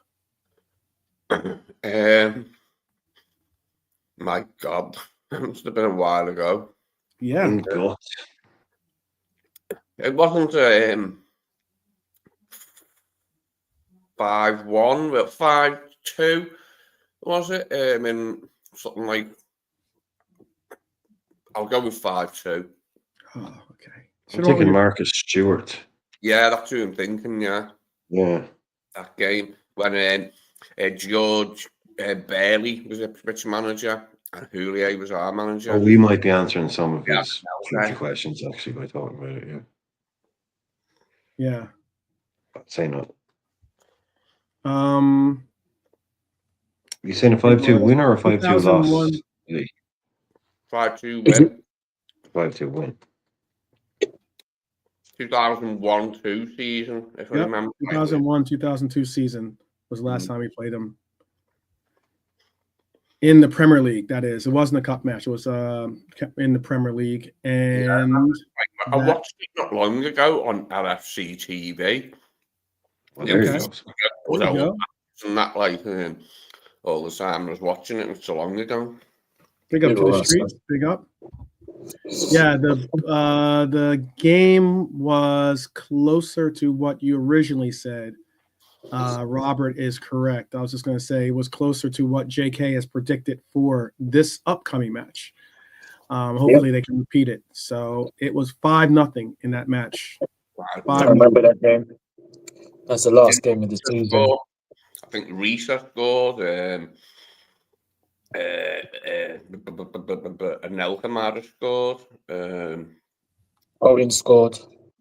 Stop reminding me that we could have had Anelka. Yeah. Reminding me I knew that that was we about could to have hit. had Anelka, please. The biggest travesty who they did. No, yeah. He looked so cool in our white away kit as well, and Anelka, he suited it perfectly. He looked the business in that white away kit that we had at the time. He was saucing up. He's like, no, I'll have this El Hadji Juve guy instead. Yeah, one World Cup and you got me. oh, yeah. Oh, because I know the French league. Oh, yeah, great. Yeah, let me just go for him. Yeah. Oh, I mean, it wasn't excited when we bought El Hadj, but it just didn't work out, did it? And he started well. He got 2 on his debut versus Southampton. Yeah, that was pretty much it. Yeah, that just went a bit. That was pretty much it. The next season, he went the whole season without scoring. Embarrassing. That game that they lost, France lost to Senegal, won it in the World Cup. It was all off the back of that. We got them. I can remember the day we signed them. Like, I remember I was sitting on the train reading the Football Echo, which doesn't exist anymore. But I'm reading about the pink papers. Wow. That 5-0 memories brought up a lot of memories. Okay. We still got 10 more to go. So let me try to get through and ask you this one, Brian. You're up next, Brian. Oh, okay. I'm up next. Okay. How many Premier League games has Liverpool won? Let me turn off the chat. Hang on. I'll turn off the chat. Hang on. Yeah, I don't know why I threw 2 goals in for it in that 5-0. I don't know where that come from because I've seen it not long ago either, that bloody game. I don't know where I got that in me. They scored 2. But he did score against us that season, though, I think, away from home. Maybe that's what. I had a lost 1-0, yeah, and Marcus Stewart scored. We might have lost 1-0 away to Ipswich season. But I had it in my head that Marcus Stewart had scored with his left foot, one of his typical. What a name! Sounds so close to someone else here in America. Actually, that's why it's funny when you guys when I hear it in my head. Anyhow, different skill set. To you. Anfield dominance is the category, and I'm going to ask you, how many Premier League games has Liverpool won against Ipswich Town at Anfield? Right. Okay. Now remember, Lee, this is just for me. How many games have Liverpool won against Ipswich? Premier League too, by the way. Premier League. That doesn't include League Cup and those kinds of games. Yeah, but it can't be. It cannot. I mean, this season hasn't even happened yet. Right. And before that, it was quite some time ago. But they were only in the Premier League for, maybe could have been 2. You look back, it seems like maybe it was 6 seasons, 4 seasons. It wasn't 10 seasons, I think so. I'm going to say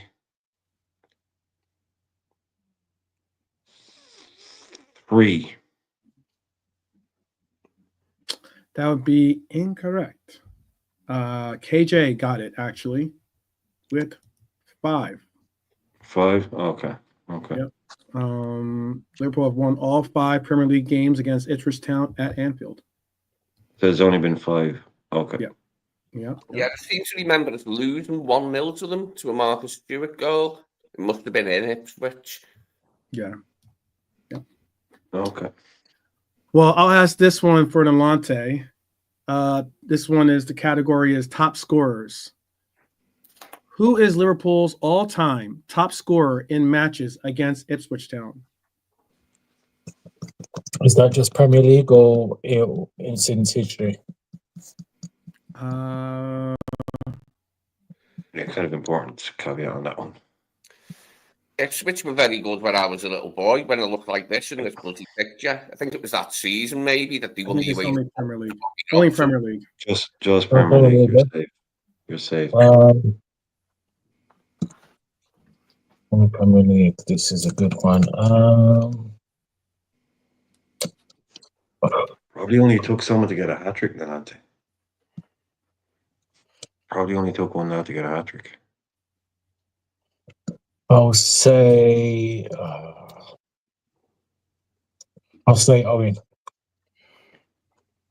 I would have said Fowler. It would be Robbie Fowler is Liverpool's top scorer in matches against Ipswich Town, because just as Brian alluded to, it includes a hat trick in that 5-0 win in 2001, 2002. Yeah. And it was there in the back of my head somewhere. Because like you're saying, we won 5 home games, so that means we played them 10 plus 1 away. We've only played them 11 times. Mm-hmm. So top scorer was never going to be some guy with 8 goals or something. Right. Okay.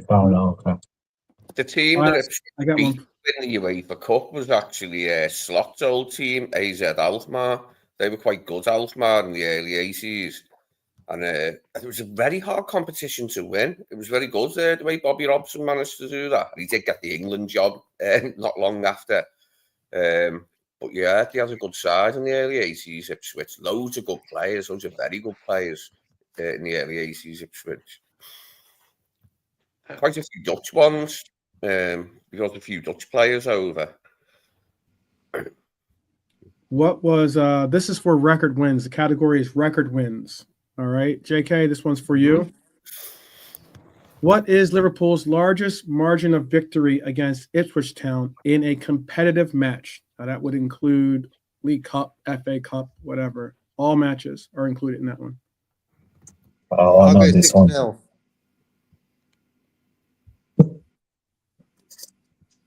What's that? What did you say, Brett? I said I think I remember this one. I'm just waiting to.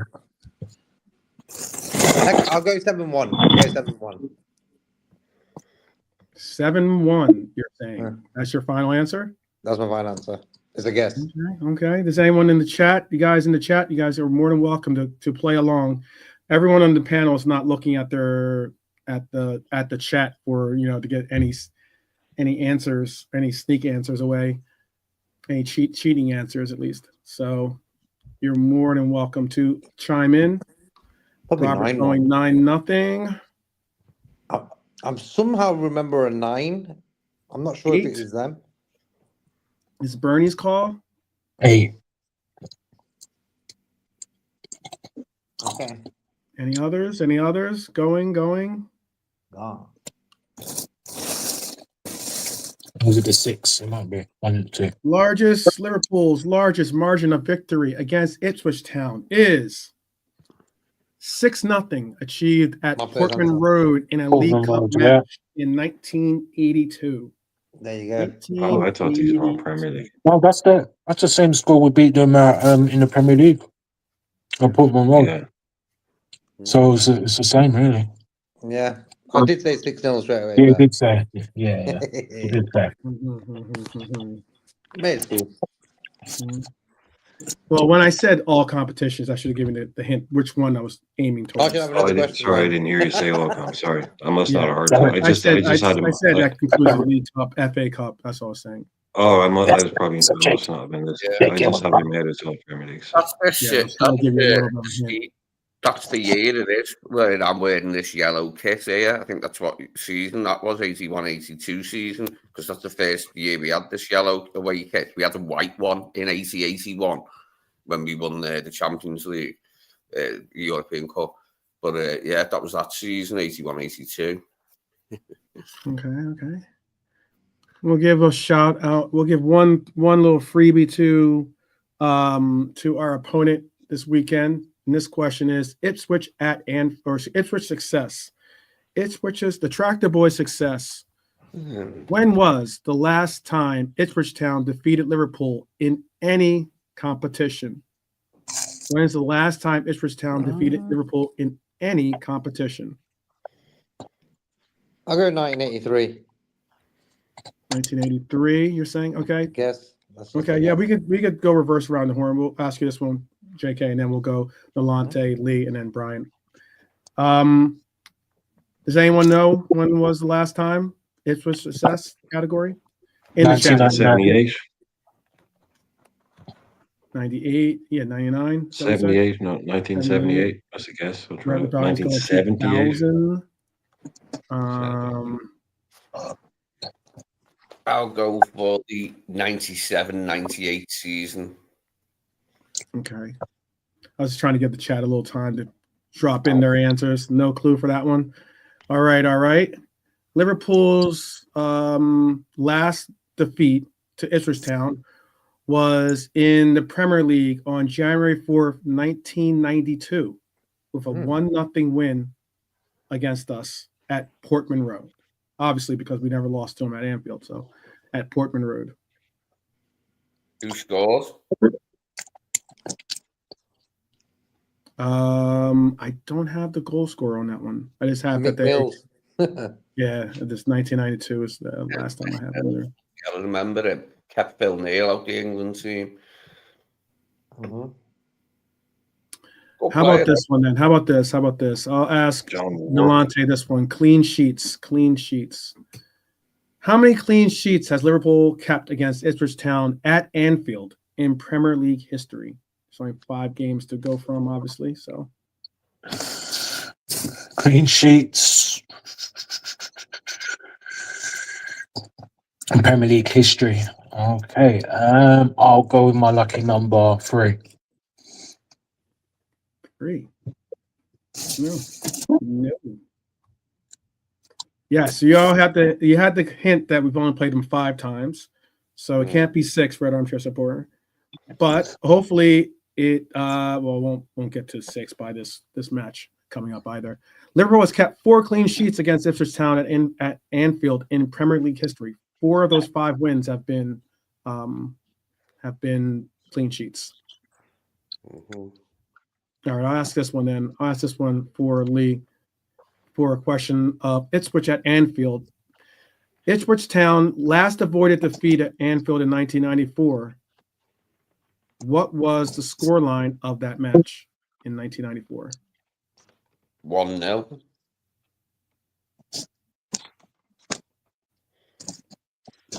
It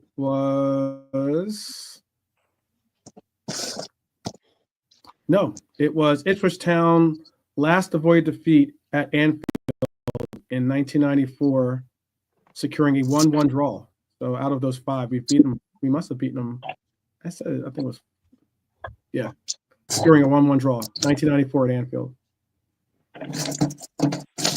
That's why we're undefeated against them, but we're not. The case. All right, Brian, I had this one for you then. Let's get the famous players as this category. Which Liverpool I already gave that answer. I'll do this one. Ipswich Town records. Who is Ipswich Town's all-time leading goal scorer against Liverpool? Against us? Oh crap. In the Premier League or all time? All time. That's Paul Mariner. Eric Gates. Okay, I'll ask you another question, Brian. Lee, that's Lee. Paul Mariner is Ipswich Town's all-time leading scorer against Liverpool with goals during the 1970s and the 1980s against us. Yep. Right, playing Lee, just a wrong time lead to answer. Yeah. Yeah, he was good. What's my one then? Managerial matchup. Which Liverpool manager was in charge the last time the 2 teams faced each other in a Premier League game? Well,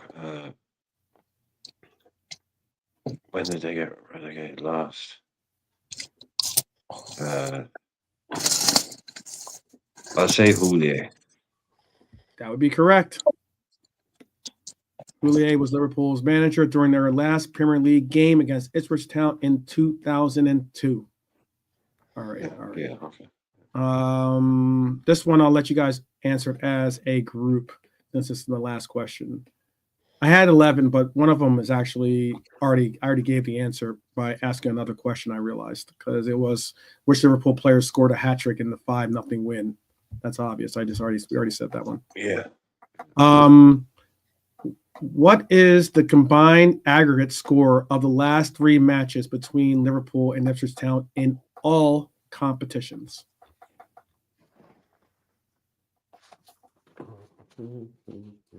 Sorry, could you ask that one again? Okay.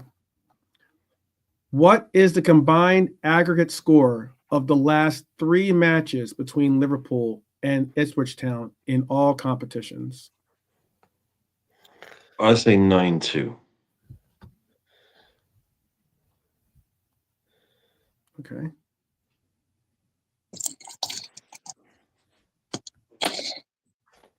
Do you want to?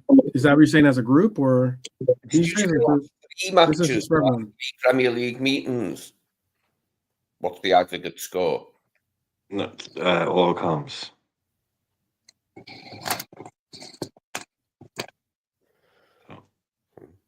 Yeah, 3 games. I'll say 9 for us, 2 for them. So I got 11, 3. It's more than 3, Robert. You got 11-3, another 11-3. Oh, 11-3. I got you. 11-3. I got you. 13. I think 13. Yeah, but what would be the ag score? Is that like 13-0, 11-2? 13-2. 13-2. All right. 13-2 is what Red Armchair supporter is saying. JK, you want to stab at this? I'll let all 4 of your answers count. Let's go 14-2, yeah. Let's go 14-2. It would be, the answer is 13-0. We won 2-0, 5-0, and 6-0 were the last 3 times we played them. Oh, yeah. Oh, God, yeah. Flipping it. Should have known that. Yeah, I thought it'd be a 0 for them, yeah, because I thought of the 5-0, the 2-0, but I couldn't think of the 6-0. I couldn't think of that to complete it. Like, he quite possibly did. Robbie Fowler quite possibly scored 4 goals against them. He had a hat trick in that 5-0 game. So No, he ain't got 4. Hold on, 12. You said a question before about what was the last time Ipswich beat Liverpool, right? mm-hmm. Home and away, yeah? Yeah, it could count In or away, yeah. In the Premier League, yeah? I think the last time, no, it was all competitions. All competition, and you said 1992. Let me see where the answer was. Hold on. It was, I think it was Ipswich at Anfield, right? Uh-huh. That was last time they avoided defeat at Anfield was 1994. Okay, well, I think the question is wrong. I think because they beat us in 2000, Ipswich. Let me see. Okay, yeah.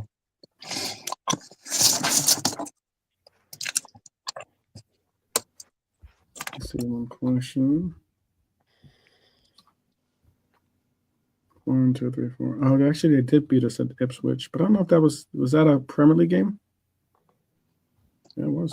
Yeah, that was a league game. Yeah. Mm-hmm. Okay. I stand corrected then. Where did I say they've won all 5 Premier League games against? Oh, I said because I said they won 5 Premier League games against us. Yeah. I don't know why I must have missed that one.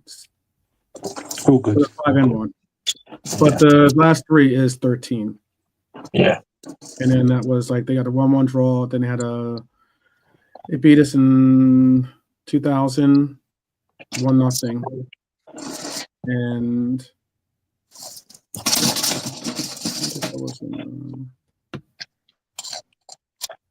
also beat us in 1995 too, 1-0. So it's two losses at home. I had stand corrected. Both of those were at Anfield, yes. So Ipswich has had some success with at Anfield.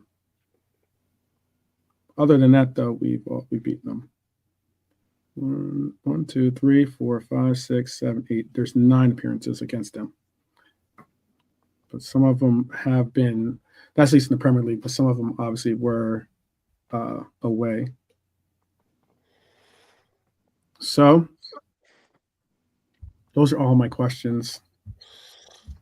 Big up. This is why it's good to have people on the panel that can fact check me on some of my stats, or at least on some of my trivia, to make sure I get the right information out there. But that's what I have for us. All right, back to what we were just saying though. So that was what I have for the trivia. I don't have any more questions. I don't have any more subjects to provide necessarily. Is there anything you guys wanted to bring up before we still got like 15 minutes left? People in the chat, like I said, anybody in the chat wants to throw in a thing. I know there was a few hot topics earlier on while we were doing our kind of more straightforward stuff. So any topics that we were bringing up earlier on, or you were bringing up earlier on, want to throw them up again. A lot of finance talk. I don't know.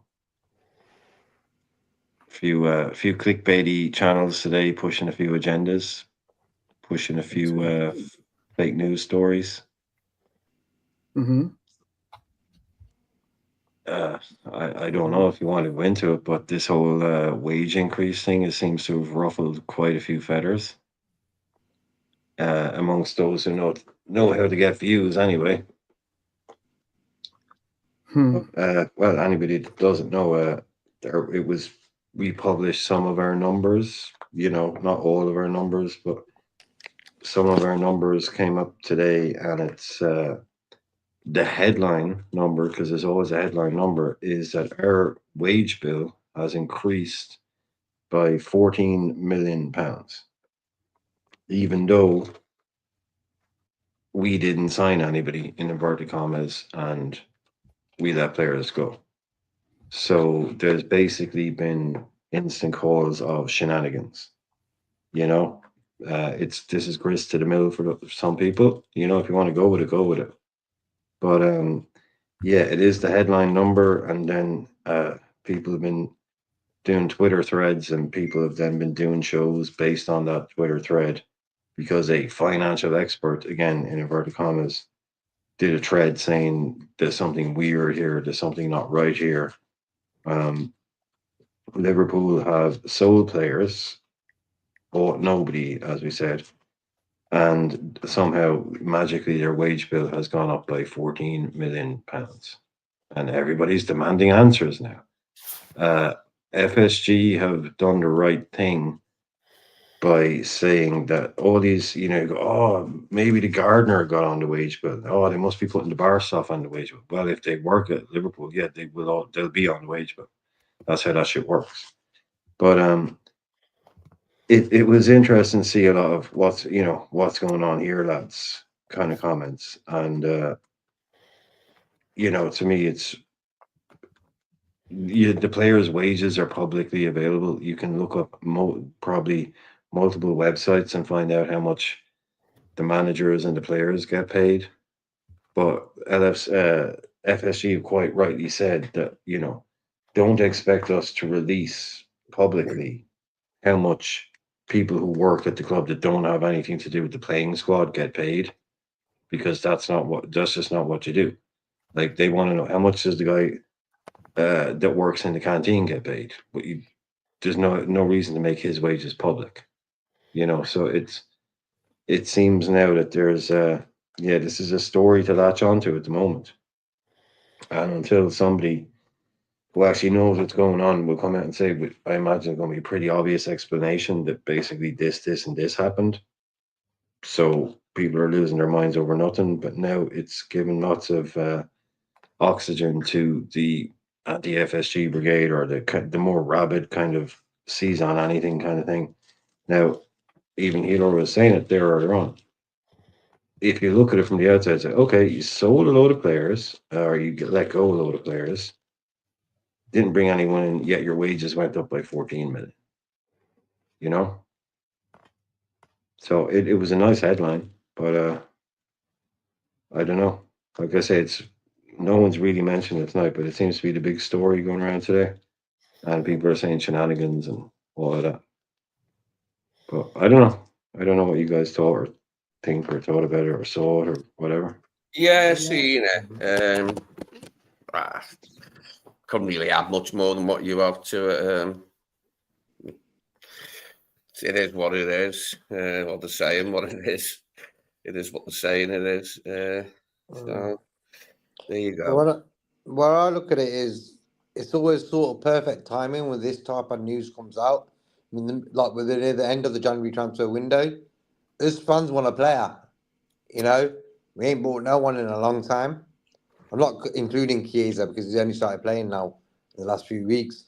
So for me, the news is just timing wise, it's just not right. You know, no, look, we're not going to buy no one. Why?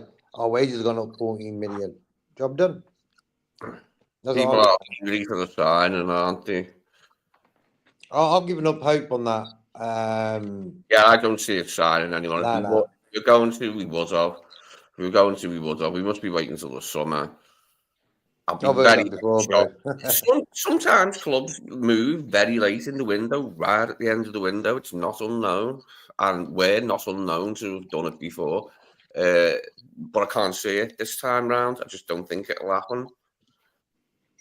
My favourite one I ever remember was Nigel Spackman in January in 87-88 season. And he was just like the perfect stand-in for either Whelan or McMahon in centre midfield. He was so much good. He left too soon as well. He should have stayed longer. He was good, Spackman. Didn't have much pace, but he was a very good midfielder. Very good midfielder. Backers. Yeah, and he don't really talk bad about Liverpool when he's on TV and stuff. He's pretty positive kind of character and stuff as well. I'm from London, mate. So what's your game?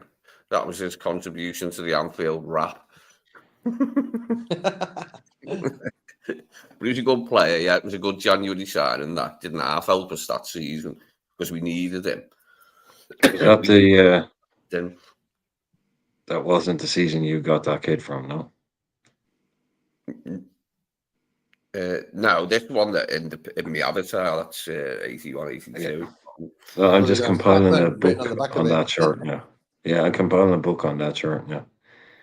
Oh, I love that kit, that yellow kit I'm wearing there with the red trim, the red pinstripes. We'd never had pinstripes ever. It was this stage now, yeah. I've had so many stories about that kit, man.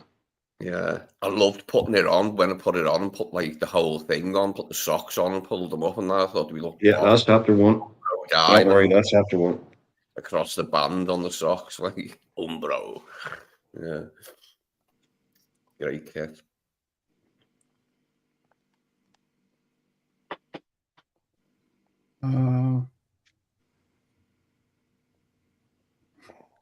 See some of the answers in there. All right. So what I'd say is, anything else you guys want to talk about in the panel? Anything else you want to bring up? Okay, I got a quick question. You might like this one. Let me hear Who has the best goal ratio in all our European and Champions League football games in our whole history? Which striker or attacker? The best ratio, like goals per 90, basically. Yeah. All of European history. Rush. Okay, that's Benelante. Rush. They only played a couple of times, but scored a good few. Who, Lee? Gerrard. I'm just speculating. Okay, Gerrard. Okay. Somebody we're not thinking of. We wouldn't necessarily automatically think of. I don't know. Brian, I guess, or yeah, Gerrard would be my guess. Yeah. Okay, 12. You got a guess, or do you even know? I say Stevie G. Okay, Stevie G. Okay, Rush and Stevie G are right at the top of the list, but it's actually Dean Saunders. Wow. Yeah, Dean Saunders. Wow. That's crazy. Wow. He wasn't even there that long. Jeez. One season, I heard. Like a year, 1 year or something. Oh, yeah, minimum 10. sure it's- Okay. He scored Do 9 you know, goals in like 5 sort of games or something. well, Dean Saunders, JK, obviously everybody remembers the ban, the European ban. Yeah, unfortunately. Dean Saunders scored the first ever Liverpool goal back in Europe. He was the first player to score for Liverpool when the ban, because 92 season, wasn't it? yeah, we were banned for 6. Everyone else got banned for 5, but Remember, because we the won, team it were might have called. been 6. Then we got back in. Our first game was like something like Slavia. It was, you know, when we were saying we they were scored. called Kuisi Slavia. Larsi. It was Finnish team. KUUYSLAHTI Larsi, Kuisi Larsi, and they were Finnish. Cafe latte. Yeah, Finnish team. They were from Finland. Kuisi Larsi, yeah. Oh, okay. I remember it quite well. I remember because I was standing outside one of the boozers on the high street up the road, like, and it was happening. But, Yeah, first ever goal back in Europe after the ban. To be honest, you know, because it was only back in Coisilati or whatever, then I became interested when we played like Hawks Air. And then we got battered by Spartak Moscow the following season in the bloody Cup Winners' Cup. We only got our swagger back in Europe under Houllier, like we got a bit of swagger back then, and then obviously under Rafa and Klopp.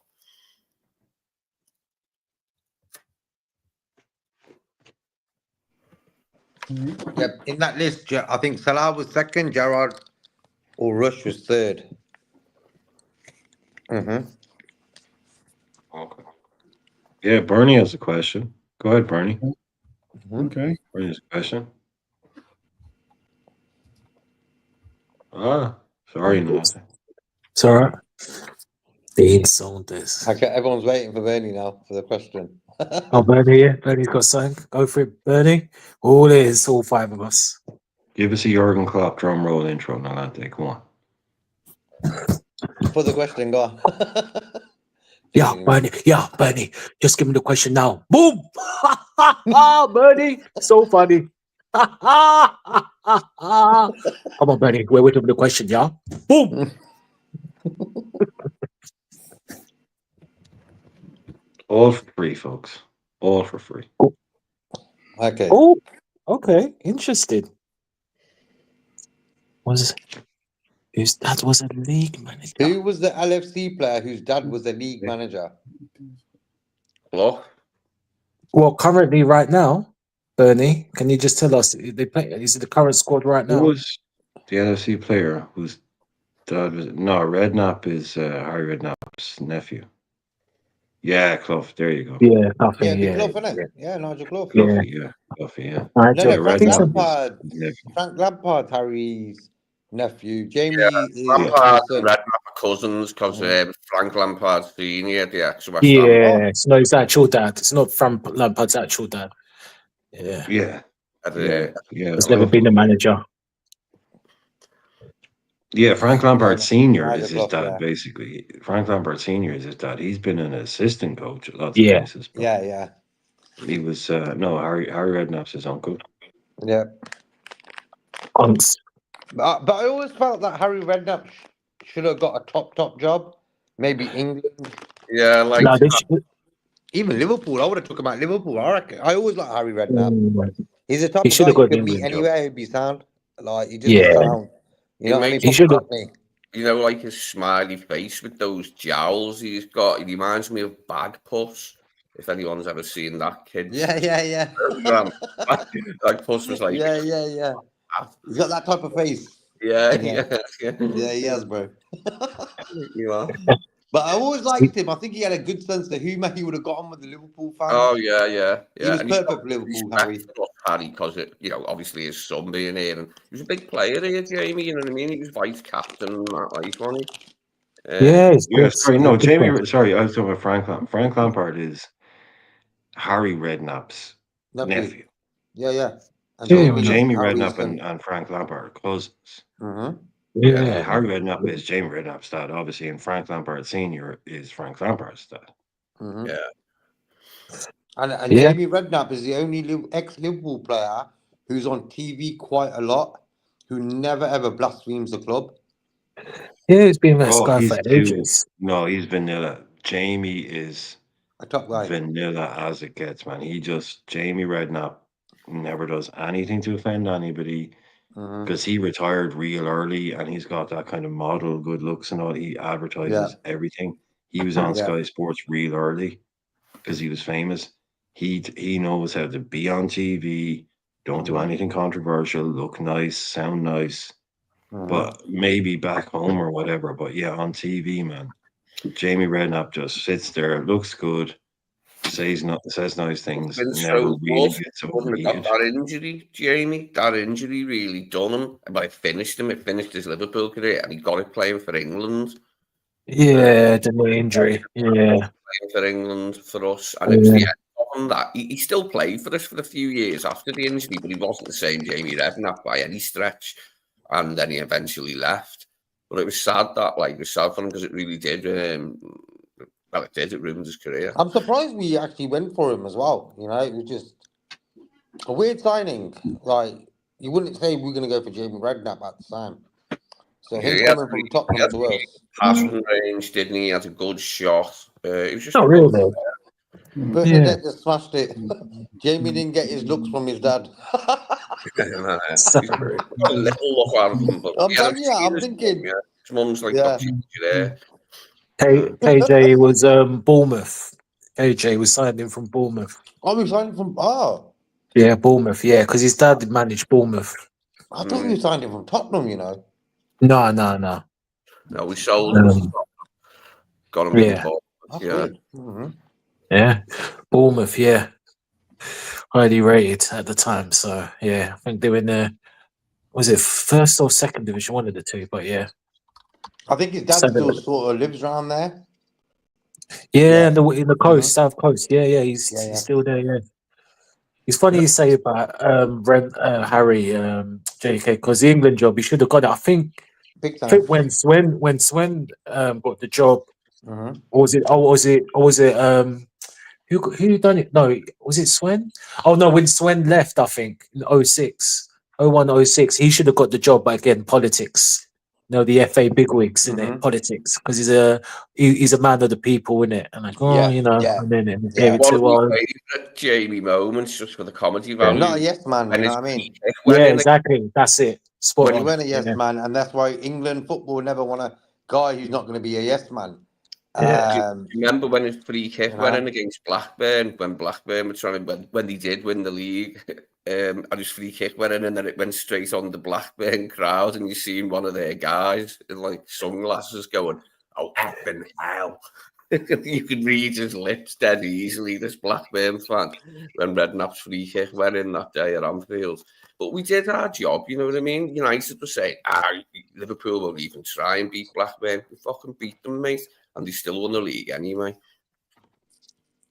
It was so nice that Kenny was able to win the league at Anfield of all places, wasn't it? Yeah, it's one of those ones, isn't it? You can lose the league. Yeah, sorry, go on, mate. I was buzzing that we were able to win and shut the United fans up because they were saying Liverpool won't try to beat Blackburn. Barnes got one, didn't he? They scored first, Shearer. And then it was Barnes, then Redknapp. But they still lost the league anyway because they couldn't win it. West Ham could the United. I think Michael Hughes scored for West Ham that day in a 1-1 draw at Upton Park when United lost the league to Blackburn. Yeah, I think it was Marky Hughes actually, yeah. And Andy Cole missed some sitters. He missed about 2 or 3 sitters. Yeah.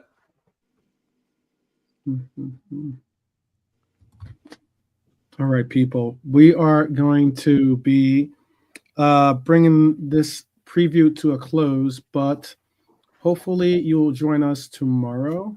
It'll be finally Friday.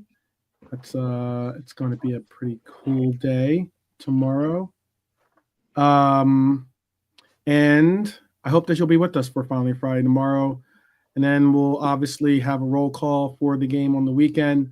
But before then, we'll probably do something fun and innovative for Friday. Hopefully, we'll come up with something for you, as we always try to do something cool and fun for you on the show. Is there anything you guys like to say to the people before we allow for them to enjoy the rest of their evening or morning or afternoon, whichever is the case? JK, do you want to go first? Yep. I'll just say once again, happy birthday to Bob Paisley, the greatest ever Liverpool manager there was. I think he's sort of forgotten sometimes, but what a guy, man. Quiet fellow, wasn't he, Paisley? He's a quiet chap. Yeah, very quiet. But very sort of like a sweet old granddad type of guy, you know what I mean? Bro, in 9 years, he won 3 Champions Leagues or European Cups. Like, come on, man. He did pretty well for himself. I think he's the most successful ever English manager, if I'm not mistaken. But happy birthday to the guy, man. And thanks for the chat. And press the like button, guys, as well. Okay. And Lee, you going to say something to people? Yeah, just thanks for being here, everyone. Thanks for your contributions. See you again. All right. Brian, you want to say something to the people before we allow for them to enjoy the rest of their time together? No, just if Mrs. Redknapp is out there, you know. Number, you know. There you go. Right, you're going for punishment, mate. I tell you. Yeah. It'll be on Team Sky. Okay, it won't be Harry, mate. It'll be old Jamie, and then Frank will get involved. It'll be a family reunion. Yeah, maybe so. Irishman football link is in the chat, people. Always, if you want some more of that good stuff right there. Definitely, you know where the place to tune into. And Nalante, what would you like to say to people? No, just once again, guys, big up. I mean, the slot machine keeps on rolling, keeps on balling. I mean, I'll ask the question just to end this. When are we going to play someone? When are we going to play someone? Well, who? When are we going to play someone? It's getting bad, isn't it? We're playing all easy teams, aren't we? I mean, we ain't really played anyone, have we? Yeah, we have. It's only Liverpool FC. There you go. Yeah, we have. And I'll just end it like this. So, word to the wise, mothers and lives, sacrifice is the price of life. And in the words of the Kopmeister, I always end it like this. Boom! Please subscribe to 12 Man. Yeah, great channel. Boom! Good night. Good night. Take care of yourselves and take care of each other. And we will see you hopefully tomorrow. And as always, let me say this loud and clear. Up the Reds, people. Up the Reds. All right. Take care.